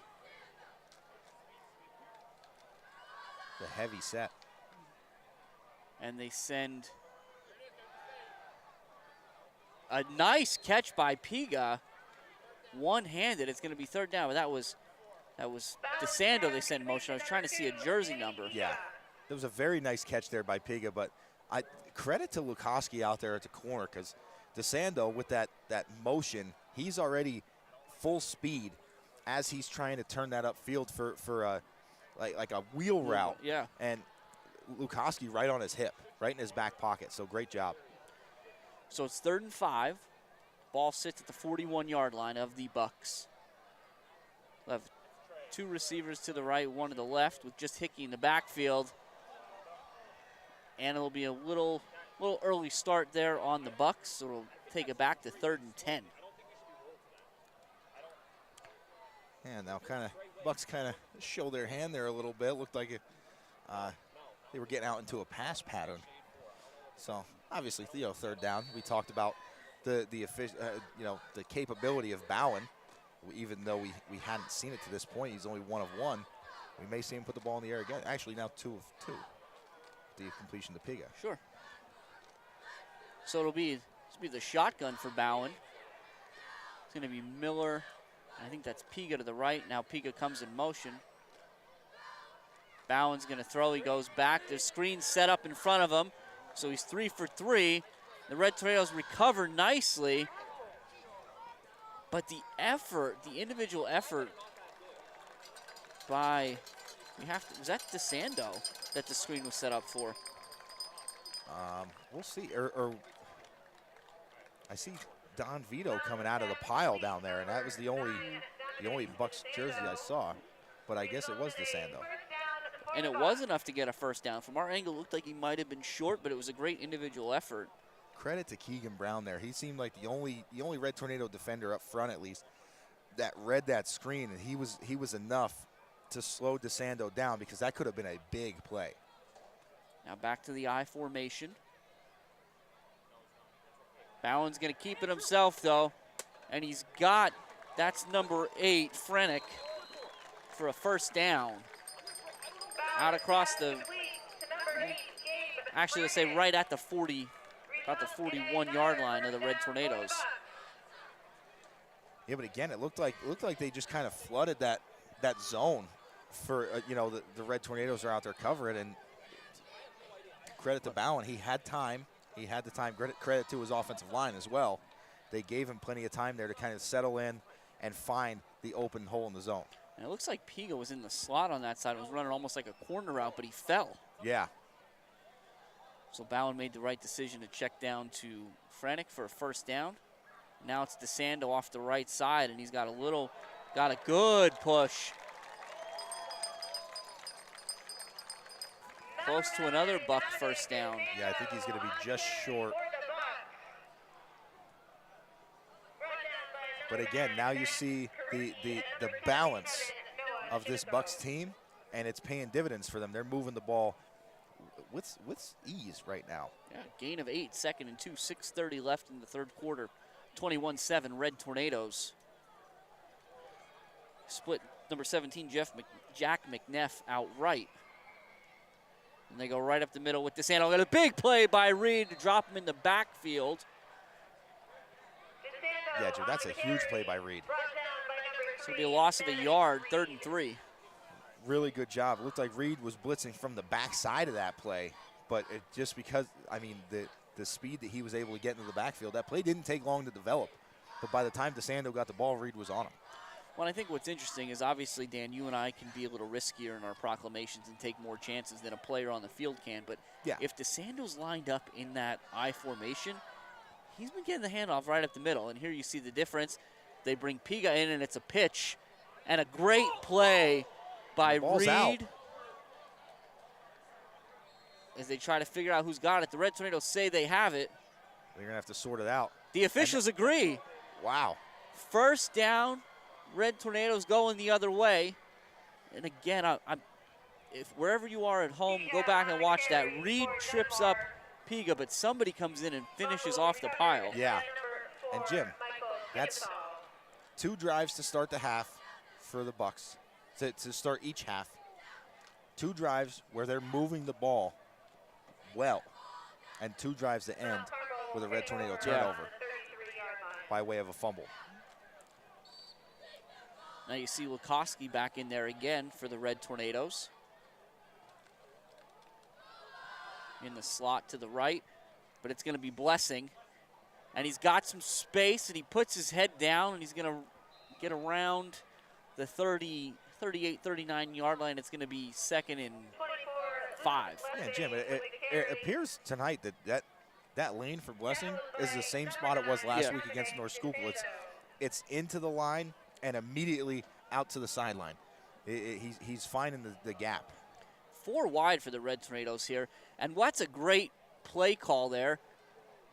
It's going to be incomplete, but they come out with the same look that Diaz scored the touchdown on. Yeah. Spears fakes the rocket screen there to Lukoski that time and tries to get it to Al Bailey on a quick little slant. Yeah, and Jim, the way that fell to the ground, I think it might have got tipped at the line there. There was some pressure in Spears' face.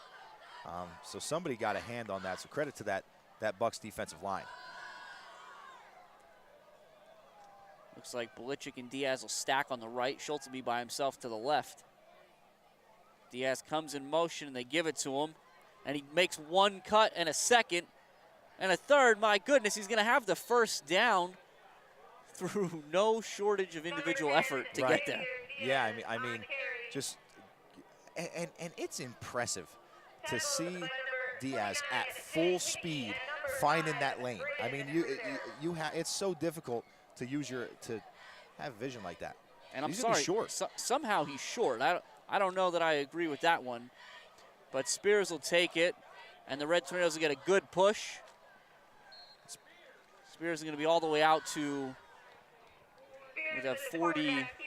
about the 47-yard line, so that's a gain of about 5 on 4th and an inch. With Spears under center. Right, good push. I don't think we've seen that in years, Jim. All right, looks like they moved the ball back a few yards. That's still enough for the first down, so that's all right. Blessing again. This time he does exactly what we talked about, Dan. He goes up into the line and to the left, but a lot of maroon jerseys there will stop him for no gain. Yeah, I mean, great job by Blessing, just trying to make a play out there, but unfortunately all that effort for a very short gain. I mean, he's just throwing defenders off of him. It's taken 3 or 4 Bucks defenders to take down Blessing at this point. So it's 2nd and 10, 3:38 and counting in the 3rd quarter. The ball sits at the Red Tornado 47. They lead 21-7 up here at Veterans Memorial Field in Dunmore. Spears to throw, and he's got Lukoski. Oh. It was a little underthrown. DeSando had a chance. It'll fall incomplete. 3rd down. And Jim, we talk about the speed of Diaz. Lukoski. He got down there quick. He did. He had a step, too, on DeSando. Spears just had to put that out in front of him. Just a little bit underthrown and gave DeSando a chance to kind of recover there. But, I mean, again, the Red Tornadoes are getting behind these Bucks defensive backs. Now it's 4 wide for Mount Carmel on 3rd and 10. It's a quick one. Nice completion to Schultz. First down and more. Schultz runs through an arm tackle. And he's going to be into the end zone. That's Spears' 4th touchdown pass of the night. That one 47 yards to Schultz, and it's 7-7 Mount Carmel. Jim, that's a great effort there by Schultz. Not only to make the first guy miss. When he made the first guy miss, I was like, wow, that's a great move. He's got the first down. And then he spins out of the next tackler and turns it into 6 points. I mean, that's a huge play. And that's what we've come to expect at this point from Schultz. Now, after having got the 2-point conversion, kind of gotten back on the cadence they wanted to be on, the Red Tornadoes will come out and kick the extra point here. It's a good snap and a good hold, and the kick is up, and that is no good. So it'll stay 27-7 Mount Carmel with 3:11 remaining here in the third quarter. And again, this WKMC TV broadcast tonight is sponsored by Nestico Brothers Contracting in Coltmont. We appreciate their support just like we appreciate all of you. And Dan, I know we don't have a live feed into Jose here. Right. But these are the moments where you think, whew, I'm curious. Yeah. 4 touchdown passes. That's quite a bit. And we've got a long way to go yet, Jim. And these are not quick little 2-3 yard passes, right? Just on the touchdown passes alone, he's got 150 yards passing, right? Yeah. At least. Yeah. I mean, this is a possibility that Spears could be pushing 300 yards for the night. Well, and 4 touchdown passes. He had 159 going into the half. And the 2 touchdown passes are put him over about 86 yards. So yeah. he's probably hit his career high already in passing yards tonight. Yeah. I think you're definitely right. And I mean, he's not only been able to make these big plays, but he's been efficient. He's been getting the ball out quickly. He hasn't missed many guys. You know, that Lukowski throw, we might have wanted to get it out a little bit more in front of him. And I think he missed one in the first half, but it was really just a kind of went high and outside.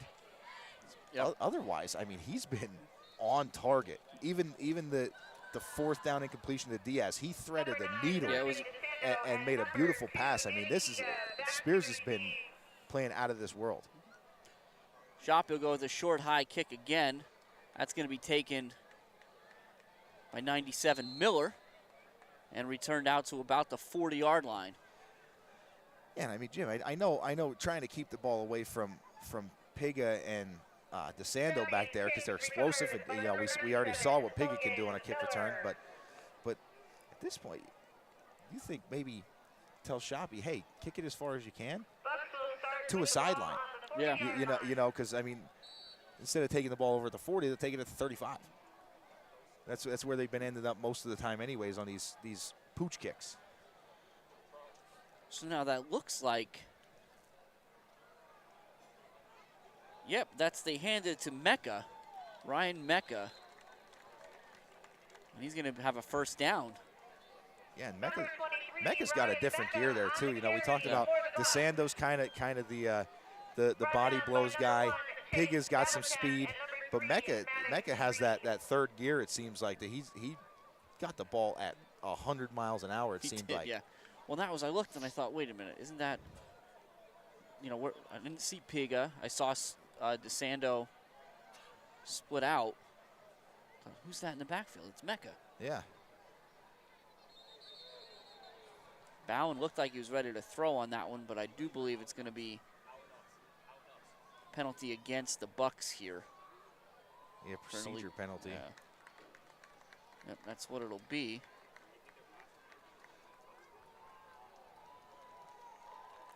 If you look at the Bucks sideline, you can see Piga down here at about the 25-yard line. So hopefully all's well with that young man. He's had a tremendous night. Yeah. I mean, for how much work he has been doing up to this point, I think he's getting a well-deserved break over there. So Bowen to throw.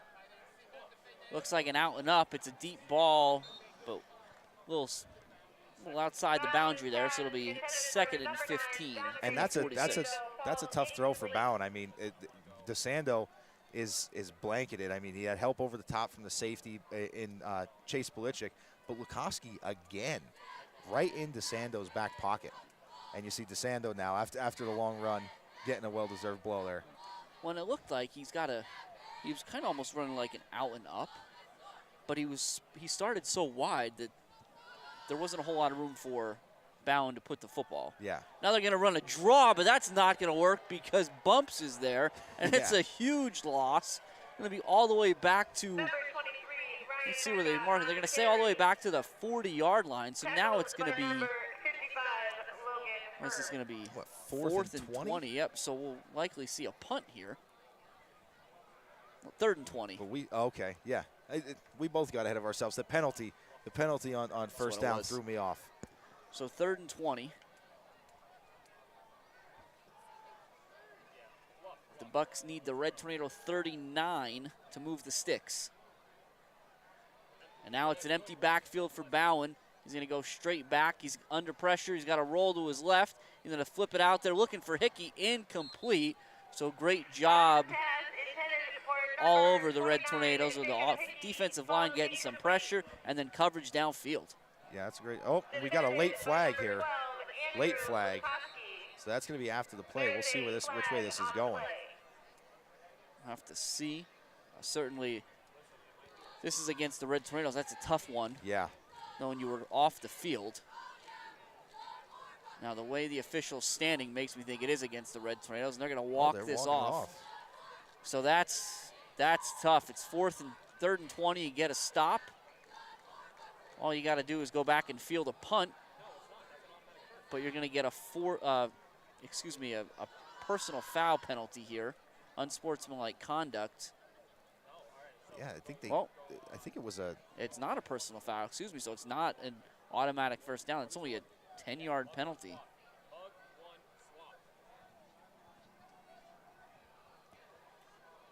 Interesting. Yeah, I'm not sure because usually anything after the play is going to be personal foul. Yeah, majority of the that time. Dead ball stuff, especially. Yeah. So, well, here we go. So it's down 27-7, 119 left in the third. The ball right around midfield. Coach McHale makes the choice. Makes the choice to go for it here on 4th and 10. Bowen's going to throw. He steps up and he goes across the middle. It's a perfect ball. It should be short. I think it's going to be short based on where he was. I don't it's know. A great the play ref by looks like he's Piga. marking it at the sticks. No, I think it's going to be and it's a gonna first be a first down. Oh, my goodness. My goodness. Wow. Yeah, no measurement needed there. I mean, it's a great route by Piga. It is. And Gets right it's a great to the ball stick. from Bowen, too.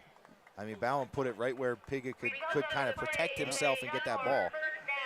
But while Piga gets tended to here by the Dunmore Bucks training staff, we'll mention, highlight the Red Tornadoes training staff from last week. I mean, they were all over the field.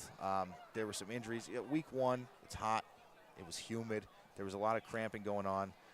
And one guy, Caden Hine, you see him patrolling the sidelines over there on the other side, did a great job. He was a Red Tornado the last few years and was not able to play this year and opted to, contribute another way. And now he's working with Tom Swaley and the Star Physical Therapy team as an on-field trainer and did a great job last week. Yeah, I mean, who better to kind of understand what players are going through than a player? Yeah, right? Absolutely. So that's great to hear. We talked about it a lot last week. We'll continue to talk about it this week. Of course, this is WKMC TV. This is a student-run TV studio here in Mount Carmel, and it's important to highlight, the kids that are out there bringing you this game. So on the camera, we have Sam Zatney and Hannah Forspring. They kind of split halves here.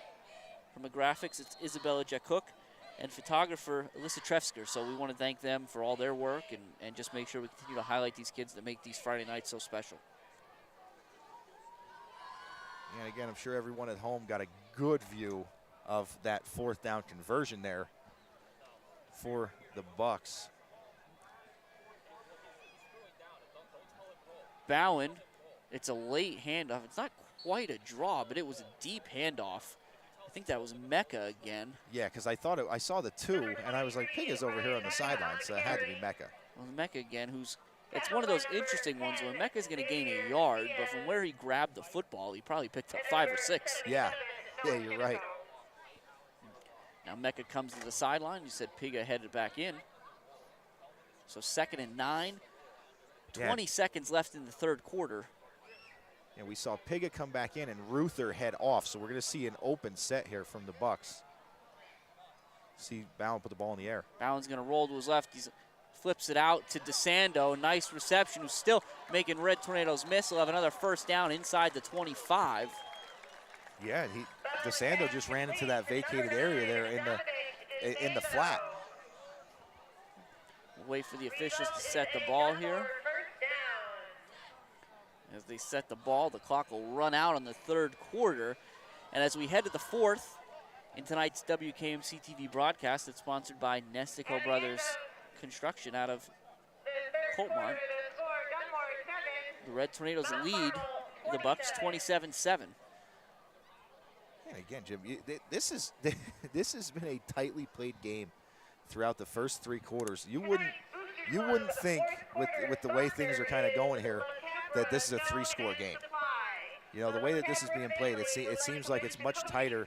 The Bucks don't seem to have too much urgency, and they seem to be moving the ball pretty well, as they have on the majority of their offensive drives. The Red Tornadoes have just had some really good stands and benefited from 2 costly turnovers. And as we're up here, up north, trying to take a look at what's going back on kind of back home, the Southern Columbia Tigers lead the Shamokin Indians 41-0 in the third quarter. Troy came down from the northern tier into Williamsport, and they lead Montoursville 38-0. Wow. In the fourth quarter there. Danville 41-7 over Line Mountain, and Loyalsock 40-0 over Hughesville. There's a lot of those names we're going to be seeing later on in the season. So the Red Tornadoes hoping to come out. Got one more quarter, 12 minutes. Hoping to come out of here tonight with a victory, and then roll that momentum in the next week back home against Warrior Run. 1st and 10 for the Bucks. The ball at the 25. Piga comes in motion. Bound to throw. He's got Piga across the middle, who's stuck by Kimsel. Incomplete.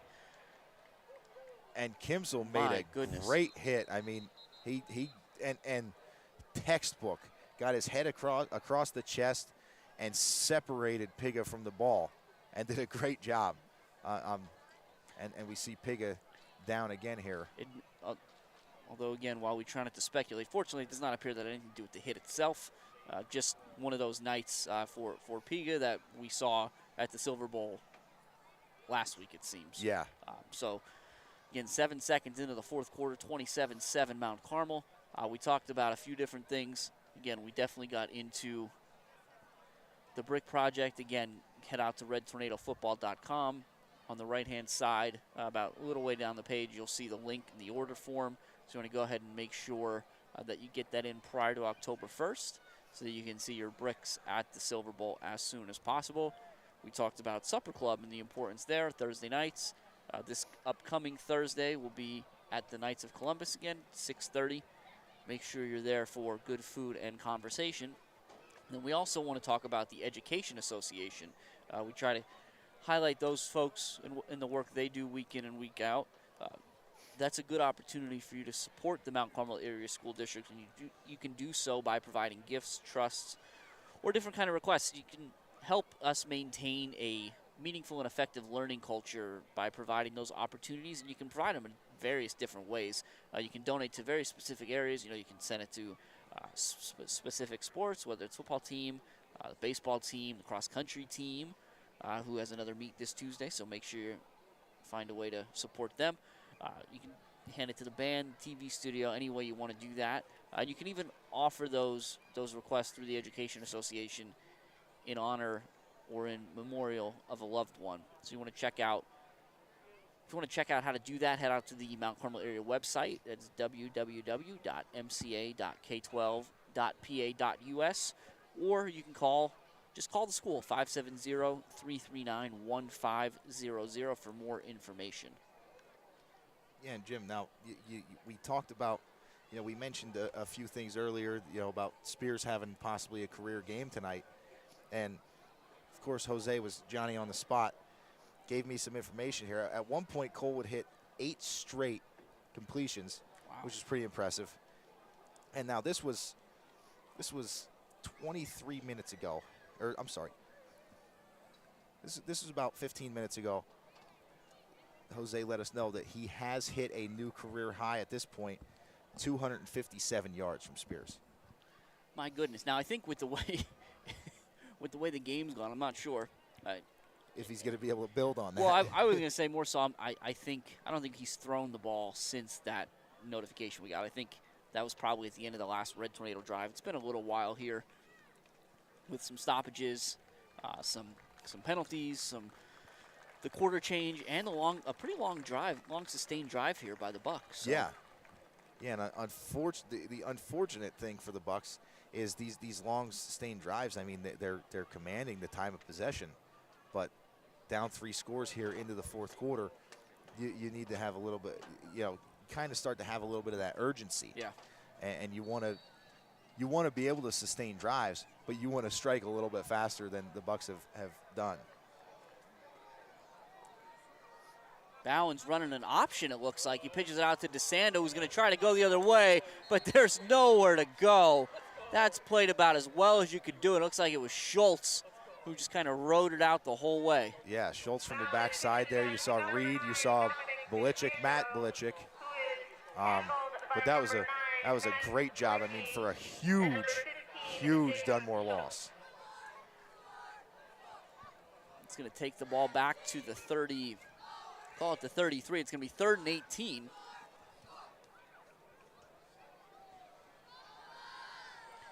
Bowen will have Hickey to his left. 3 receivers split out to the wide side of the field. He's going to roll that way. He's going to look, and he throws it back. There's a screen set up for number 7, Conti. And the only people out there, it was a great effort by Fesniak to slow down Conti. Yeah. And give the rest of the cavalry a chance to get back. That'll be a nice gain, but not enough for a first down. It'll be 4th and about 8. Yeah, that's a really good job just forcing Conti to the boundary there by Fesniak. You're right, slowing him up, and then the cavalry came. I mean, it was Kimsel again getting over there from his safety spot and putting a hit on Conti. It seems to be a pattern that's emerging that I quite enjoy. Yeah. You got number 4 in the defensive backfield. Putting hats on hats. Yep. All right, here we go, 4th and 8. Bound to throw, he goes straight back, he's under pressure from Cricket, he goes down! The ball is out, the Red Tornadoes, it doesn't matter if they recovered or not. It's gonna be 1st and 10 Mount Carmel. And Jim, again, but I think Shimko did recover it. Okay, yeah, and Jim, we talked about it at the outset, at the beginning of the game, that we were going to be down Widener. Widener had 2 huge sacks last week against North Schuylkill. So we were wondering who on that defensive line is going to step up and take over and get that pass rush, apply that pressure. Max Karicki now, 2 sacks, now a strip sack for a turnover, the Red Tornadoes' 3rd of the game. Ball at the 29, and it's Blessing. That same path, Dan, that seems to be working for him. He'll pick up 6, 2nd and 4. And again, we'll see the Red Tornadoes. I mean, they're not going to slow their pace down. They may decide to continue running the football, but they're not going to slow down their pace. Their pace is what's kind of got them to this point. Well, and one thing Coach Dara talked about, if you saw the papers this week, is he talked about that perhaps the Red Tornadoes didn't execute as cleanly as he would have liked last week. So this is a new offense, right? This spread offense is not something they've done in the past, as we see Spears with the quick one out there looking for Chase Belichick.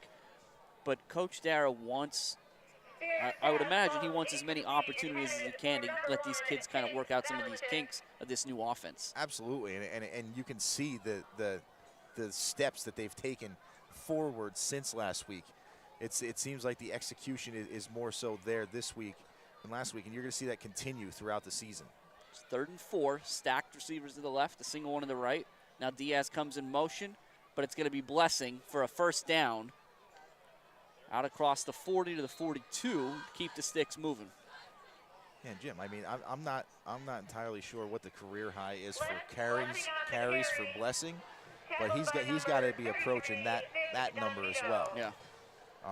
And he has answered the call. I mean, he's grind it out. He might still be under 100 yards for the game, but he has just been grinding things out. This time it's Diaz, who's got the corner, and he's going to sneak out of bounds.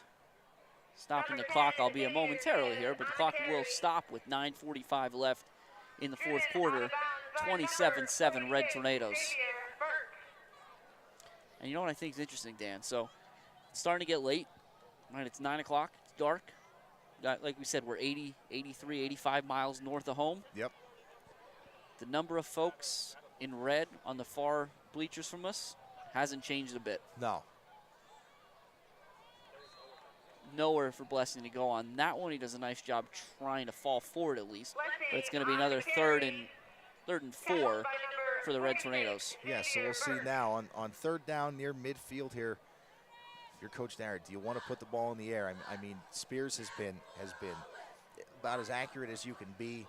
I mean, his passer rating's probably through the roof tonight. But we'll see what they opt to do here. And we're going to throw. Spears is going to roll out. He's going to stop and put his foot in the ground and try to pick it up with his legs. He's not going to be able to do so. And so now we'll see what Coach Darrell wants to do here. The play was very well defended in the defensive backfield. There really weren't any options for Spears. Looks like the Red Tornadoes are going to go. Nope. All right. So for a second there, if you notice, the punt team came off the sidelines for the Red Tornadoes, as you would expect. Yeah. And I was watching Karicki in particular as he does the punting. Yeah. But then he stopped, turned his head, and ran back to the sidelines. So I thought, all right, maybe we'll keep it moving here. And I mean, that's another thing with the with Spears being tackled on that one, the clock's still running. There's no rush. Now there's a flag on the play here, so it'll blow it dead. We'll see. I think that's going to be against the Bucks, Jim. So that may change things for the Red Tornadoes because it seems like. Well, it looks like they flagged the Red Tornadoes. Okay. It appeared that Coach McHale was a little upset on the sidelines there, so I thought that was going to go the other way. I kind of saw that too. I thought perhaps the same. So it'll be 4th and 10 now. Cricky punting to DeSando. They got a good rush on, but it's a good punt by Crick. It's going to take a nice bounce. Oh my goodness, that's got a watermelon roll to it inside the 10. It'll finally stop. Fesniak will pick it up at the 8-yard line. So what a great punt by Karicki. It was a fantastic punt, and great job by the Red Tornadoes coverage team too. Those gunners, they got down there, and they didn't give anyone a chance to pick that up. Because normally you see that roll and you know it's going to keep rolling. If you have a little bit of space, you're going to pick that up and at least stop it or pick it up and try to make something out of it if you're the return man. The Red Tornadoes all over the football. Really no opportunity for DeSando to pick it up. One thing we talked about on the way up here, Dan, right, was perhaps this tonight, again, the game against North Schuylkill last week, Mount Carmel really played well. Yeah. They gave a really good accounting of themselves as a team, especially with a lot of youth. As they hand off to DeSando off the left side, picks up a couple. They had a lot of youth, a new offense. Not to mention that North Schuylkill is a traditional District 11 AAA powerhouse. Yeah, right. We thought that tonight perhaps might be a better measuring stick for the Red Tornadoes against a team that's similarly situated in terms of AA. Yeah. Was district playoff participant last year. Is kind of thought of in the same way as the Red Tornadoes from a state ranking standpoint. Yeah. And I think Mount Carmel's really proven themselves here tonight. Absolutely, Jim. They've played very tough. Handoff off the right side. I believe that's Mecca. He'll be short of the first down, 3rd and 2. Yeah, and again, Jim, I'm just thinking back. That was Karicki's first punt of the game, wasn't it? It was, yeah. It's impressive. I mean, the Red Tornadoes, I know the Bucks had a couple 4th down stops, but realistically, they've pieced together some drives to put that 27 points on the board. Absolutely. So 3rd and 2. I formation, Bowen. So they hand it off to Mecca, and Mecca's going to fight for the first down. I think he's going to get it with that last lunge at the end, so nice job by that young man. Yeah, and you are right. He did get it. you kind of see that. They had him around his ankles. He had a little bit just to kind of force himself forward, and it was just enough for that first down. I mean, in this spot on the field, a 4th and short is, you know, you got to really think about what you're going to do. Even down 3 scores, you don't want to put yourself in a bad situation defensively. And the one thing, Dan, and you called this out a little while ago, we're under 6.5 left in this one. There we go. Bowen, it's a little wide of DeSando, but a nice ball nonetheless. At some point, if you're the Bucks, you got to start throwing the ball downfield. Yeah. Yeah, and honestly, I'm not sure. Now, a little off of what you said there. Every time I've seen DeSando go out in a pass pattern, Lukoski has been in coverage, and he's been in his pocket. He's been all over him. So I'm not sure if they have Lukoski following DeSando or if it's just kind of the way things have been working out. But he's been doing great in coverage. Bowen's going to roll. He's under pressure from Shimko. He flips it out. It's incomplete. And a big shot and a late flag, so I'm not sure what happened there. Yeah. The flag is very late. And you see Coach Dara obviously not happy with the flag. No, because I think this is going to be against the Red Tornadoes here. But I'm not quite sure. I'm fairly certain it's going to be against the Red Tornadoes. What I'm not certain of is why. Yeah. Yeah, I mean, if I'm waiting we'll for get the call signal here.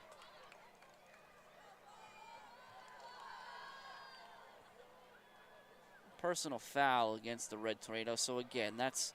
I mean, are they going to? You got defensive backs, you know, just trying to make plays out there in the defensive backfield. I think if you rewind that one wherever you are or slide that back, you'll see that's a really clean hit. Yeah, I think we've talked about it the last few years. I mean, sometimes the Red Tornadoes get flagged for hitting someone too hard. No, Bowen, and he'll go down, and that's going to be Miller. First one on site, and Karicki will help him clean it up. They went with a play action there, but neither Miller or Karicki bit in the least. Yeah, and just decided to meet at Bowen. Yeah, and I'm not sure if that was like an RPO because it looked like Bowen kind of held that ball for Miller a little bit longer than a normal play action. He didn't pull it right away, but as soon as he did pull it, he was met by Miller and Karicki. Great job defensively there. It's a loss of 4 on the play. 2nd and 14 now. Ball back at the 30. 5:35 left. Bowen to throw. He flips it out to Mecca quickly. Belichick. And he's going to get out. Mecca's going to have a first down, ultimately tackled by Diaz around the 47-yard line. Yeah, once Mecca made the first guy miss there, he had a lot of space in front of him. So good job by Diaz being ready downfield and making the play. Now a little momentum here for the Bucks. Yeah, now they're trying to speed things up a little bit. Trip set to the right. Bowen's going to roll that way. It's going to be pursued from Belichick from the backside, and he's going to be hit hard. You saw Belichick coming all the way across the field. Bowen did not, and he took a shot. 2-yard loss there on the Belichick sack. Yeah, once Belichick got free on the backside there, you thought Bowen has to get rid of this ball because he's coming with a head of steam. And Bowen planted his feet. It looked like he was looking deep downfield. He planted his feet, I think, trying to get everything he could into it, and it just took too long, and Belichick got to him. Well, and credit to the interior defensive line for the Red Tornadoes because the Bucks have totally decided that if Bowen's going to throw it as he gets it to Mecca, and now the Red Tornadoes are going to get a roughing the passer here. But what the Bucks seem to have decided is that if they want to run any routes down the field, and then you see the call, they have to get Bowen out of the pocket. Yeah, and I mean it's obvious at this point the Red Tornadoes, but between their 3 down linemen, plus every once in a while sending a linebacker at them, they're just getting too much pressure. There's no chance for Bowen to set up in the pocket. But again, now this drive, another first down for the Bucks, aided by a personal foul penalty. 4:20 left in the fourth, 27-7 Red Tornadoes. The ball sits at the Red Tornado 38-yard line with the Bucks moving. Bowen's got a empty backfield. He's going to go straight back, and he's got to get rid of it quick because here comes Blichik again, and he's going to throw that short. That was Ben Miller, Jim. Oh, excuse me. I thought it was 99-29. You're right, Dan. Yeah, and Miller did a really good job. Knowing that Bowen was getting ready to get rid of that ball, he lunged and got his hand on the throwing arm of Bowen, didn't give him an opportunity to make an accurate throw out there. So really good job applying the pressure. A very athletic play by Miller. Yeah. It'll be second down. Again, the clock will stop at 4:03. Bowen has been under pressure all night from this Red Tornado defense. He's got Hickey in the backfield with him. But again, a lot of the pressure continues to come from the backside. Now it's a quick one. Ooh. Little miscommunication there. Not sure if he was looking for Franek or DeSando. Well, incomplete anyway. Well, Bowen had to get that ball out quick. The Red Tornadoes brought the house there. It looked like 3 linebackers along with the 3 down linemen were coming, which opened up the middle of the field. But Bowen just off base didn't have enough time to make an accurate throw.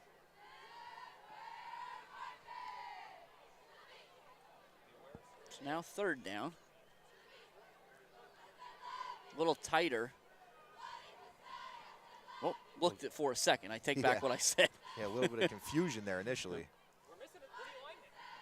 So let's see what Bowen's going to go straight back. He's got time this time, and he's going to throw it deep. The Red Tornadoes are trying to play the ball, and he threw it, I think it was a little outside the boundary. Yeah, so that was one's going to be 4th and 10. Yeah, that one is uncatchable there. So that's a really good job by Diaz forcing the receiver to the boundary.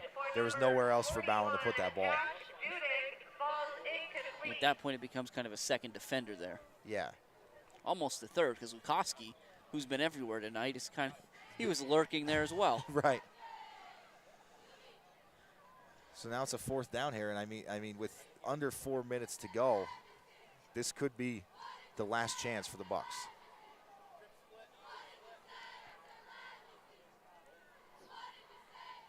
Bowen straight back, and he's going to look for DeSando, but it's going to fall incomplete, and the Red Tornadoes are going to take over 1st and 10 on their own 38 with a 27-7 lead and 3:48 left on the clock.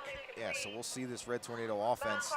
And again, you know, we talked about it earlier. It looked like they were pretty content to run Blessing, run Diaz, run Spears, and kind of eat some clock. But now it appears that, you know, now we're a lot closer to the buzzer here. So we're going to tighten things up. Go back to the old shotgun double wing. Again, for those of you that stuck with us, we want to thank you again. We especially want to thank tonight's sponsor, Nestico Brothers Contracting out of Coltmont, as we get a handoff to Diaz. And he'll get to about the 45-yard line, give him a gain of 7. And Dan, when you see him kind of move his shoulders and swing his hips, you never hit him square. No, never. And I mean, that's one of the things that he employs, because if you're not hitting him square, he's always got the opportunity to kind of shake a tackler. This kind of guy, as cliche as it is, you couldn't catch him in a phone booth. Right. Spears content to let this clock run down a little bit before he snaps it. It's Blessing again. And Blessing, now he's in the open field. And Blessing is going to put an exclamation point on his night, on the Red Tornadoes' night, as it's 33-7 on a 55-yard touchdown run. Yeah, and Jed, I'm glad that you mentioned an exclamation point on his night as well, because we talked about it. Blessing he's been the body blows guy. I mean, he has carried the ball a pretty good amount tonight. Like I said, he may be approaching so a career high in rushing. He was due to break one, and he finally did after taking the 4 yards, 5 yards, 7 yards, 12 yards, 15 yards, 4 yards. He finally breaks the big one. Now we're going to get a flag here before Shoppy kicks. Looks like it's going to be an illegal procedure penalty against the Red Tornadoes. But yeah, Dan, I think we talked about it before. We don't take too many. I don't gamble too much up here. Don't take too many risks. But I feel pretty confident saying Blessing's got his second 100-yard rushing game of the season tonight. Yeah, I'd say that's pretty safe saying that. And it's week 2. Yeah. That's the most, that's the max number of 100-yard rushing games you can have in 2 weeks of the season. Yeah, 2 of 2. And Shoppy's kick is up and good, even with the extra 5 yards. So a nice job there by Bobby Shoppy. Yeah, really nice job there by Shoppy. So the Red Tornadoes, we'll see. Now 34-7. 34-7 for the Red 2:59 left in this one. Yeah, and I mean, you thought that the Red Tornadoes might have been pretty content to kind of wind that clock down, and then Blessing breaks a long drive or a long run, and now the Bucks are going to get the ball back with just shy of 3 minutes to play. Now I'll be curious to see what the Red Tornadoes do with their kick coverage team here, and I only say that because for as often as in the off season and during the week in practice, you practice with the ones, you practice with the twos, you kind of guys know their responsibilities, they know where they go. When you start trying to make personnel changes, special teams are always a little hokey. Yeah, it's definitely the toughest spot to make your personnel changes from, and that's for sure. So it looks like for the Bucks, they got a couple new guys returning.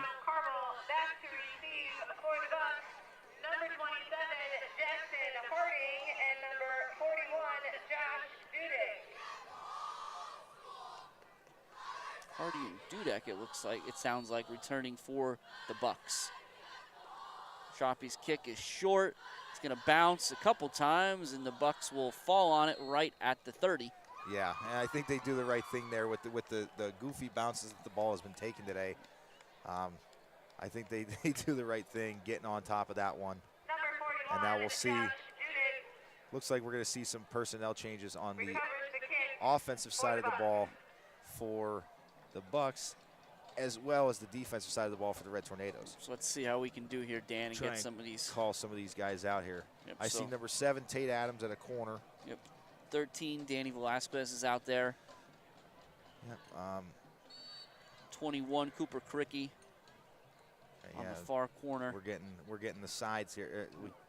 30, Morganti at defensive back.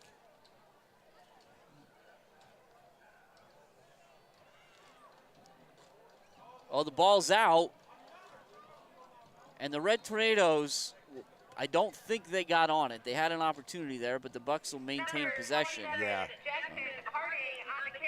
Yeah, but while we're at it here, I see number 58 for the Red Tornadoes, Joshua Blessing. 27, Keegan Brown. We've said his name a few times tonight. 76, Jeremiah Shiganowski. 60, Jabari Kynes. Yep. You're a lot quicker at this than I am, Jim. 26, Aiden Dietz. 21, oh, we already got 21. It's Cooper Cricky. Yeah. It's a toss there. Get outside, a nice run. He's still on his feet. Velasquez will make the tackle. Number 41, Josh Dudek on the carry, results in a Dunmore first down. And that was Josh Dudek. He made a really nice run there. Broke a couple tackles, made a few guys miss. Very nice. And one thing I think I want to call out, Dan.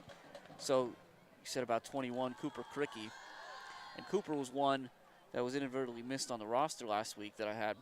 And so while that was unfortunate in the moment, that the good news is that 21 will stick with me for a while. Right. Yeah, you won't be able to forget that one. That one issue there now. I'll be seeing that jersey number in my sleep. Nice tackle made by 30, Morganti. Number 41, Josh Dudek on the carry. Number 14, Ezekiel Noel will come in and he'll spell Tate Adams. Number 27, Keegan Brown, and number 60, Jabari Kynes. And that looks like, is that 18 or 19 that just checked in there? That's what I'm trying to see as well. Okay, looks I think like that's both of them. right. So 19 is Urbanovich. And 18's Landon Adams. Yeah, so I think we saw both of those guys check in here as we're under a minute now. 2nd and 6 for the Bucks. They're going to give it to the up man. Really nice job up front there by the Red Tornado defense. Will Vaughnin. And that looked like Jabari Kynes and Keegan Brown. Yeah, thank you. The PA announcer got it a little quicker than I did. Half a minute to play here at Veterans Memorial Field in Dunmore. It's a pitch. That's Dudek again. He's got the sideline. He's going to be stopped right around the 10-yard line. I thought for a second he had the edge. The clock will stop momentarily. Yeah, we'll see what they decide to do here. Jim, has Balance still been in at quarterback? He's been in there the whole time, Okay, all right. Yep. That was something I didn't even take notice to. But, yeah, they're going to wind the clock, and they're going to take this to the end. And so that'll do it. The Red Tornadoes are going to be victorious tonight, 34-7. Again, we talked about it a lot. They got on the bus. They drove 80-plus miles north to face a team that was very well thought of in the area within the state in 2A. Thought to be a good measuring stick game for the Red Tornadoes, and all they did is come out and show exactly why they're a team to be reckoned with in Class 2A throughout the state. Yeah, Jim, absolutely. I think going into this game, I think, as you mentioned, I think Dunmore was ranked number 4 in the state in AA. Red Tornadoes just outside the top 10. It didn't give their actual ranking in the paper that we read, but they were honorable mentions. Right. So they were just outside of the top 10. And, I mean, you come in here and you put a showing like you did tonight. And the other thing that I like to see from the Red Tornadoes is the offense didn't kind of disappear there in the second half, right, as it did last week. And, I mean, that's a credit to the North Schuylkill defense. I mean, North Schuylkill defense did a great job last week in the third quarter, kind of just flipping a switch and being able to kind of shut down the Red Tornadoes offense. But tonight, their offense just didn't go away, and they continued to play through that entire game. Yeah, I think it's important to note here. So the Red Tornadoes, as you said, Dan, they go into the halftime up 13-7. So they scored 21 points in the second half. Yeah. And while it's 34-7 on the board, it's important to note at least, I think, that the Red Tornado defense didn't give up anything. No, you're right. That lone touchdown for the Bucks, a special teams touchdown on a Daniel Piga kick return. Just something to note here while we're waiting. We'll see if we'll get the stats from Jose, but something of note that he did send to me while the game was still going on. We had a 100-yard receiver, a 100-yard rusher, and obviously a 100-yard passer tonight. So Diaz over 100 yards receiving, Blessing over 100 yards rushing, and Spears obviously over 100 passing as well. So I think like you mentioned, that 257, he's probably right around that number for Spears, which is a career high. That's phenomenal. I mean, it's a great start. And again, we talked about it before. We'll continue to talk about it. This team, especially on the offensive side, is only going to get better, right, as they get more and more comfortable in Coach Dara's offense. One thing we haven't talked about a lot, and I think it's because you hear about it everywhere else, Spears is, 11 months removed from an ACL, from a knee injury, right? Yeah. And he's out here, and he plants, and he drives the ball, and he'll run. It's just tremendous. And to see him have this success is always great to see. Yeah, it's absolutely awesome. I mean, being able to just keep that tenacity in him. You know, it's hard to come back from an injury like that. You always wonder if they're going to be the same player from before. But there's no apprehension at all in Diaz. And as we get to this part here, I got the stats. Awesome. Let's see. So we'll roll right into him again, here. We appreciate Jose and all he does. So it looks like the final stats here, 31 rushing attempts for the Red Tornadoes for 184 yards, 13 of 19 passing for 257, 18 first downs, and obviously 34 points on the board. Spears 257, Diaz 116, and Blessing, it looks like 147. Oof. So those are pretty impressive numbers for the Red Tornadoes. On the other side for Dunmore, 39 rushes for 139 yards, 11 of 19 passing for 103. So they balanced things out there in the second half. 16 first downs for them. So you talk about, the scoreboard tells a totally different story. If you look at those stats and the first downs, I mean, Dunmore put together some drives, but the Red Tornadoes did a really good job defensively of holding up when they needed to and making the plays when they needed. Yeah, I think it's a good time to go ahead and start working our way out of here again. As we said, not to repeat it again, we got about a 90-minute ride home, and that's for us here. We walk right out of here, not to mention all the work done by the players, the cheerleaders, the band, and certainly the WKMC TV studio. Got up here early to get this set up, and we'll stay late to get it taken down. I certainly appreciate all the work they do as always, and we appreciate tonight's sponsor, Nestico Brothers Contracting out of Coltmont. Next week, the Red Tornadoes will be back at the Silver Bowl facing Warrior Run. Yes. The Warrior Run Warriors. Defenders. Right. That's yeah. Right.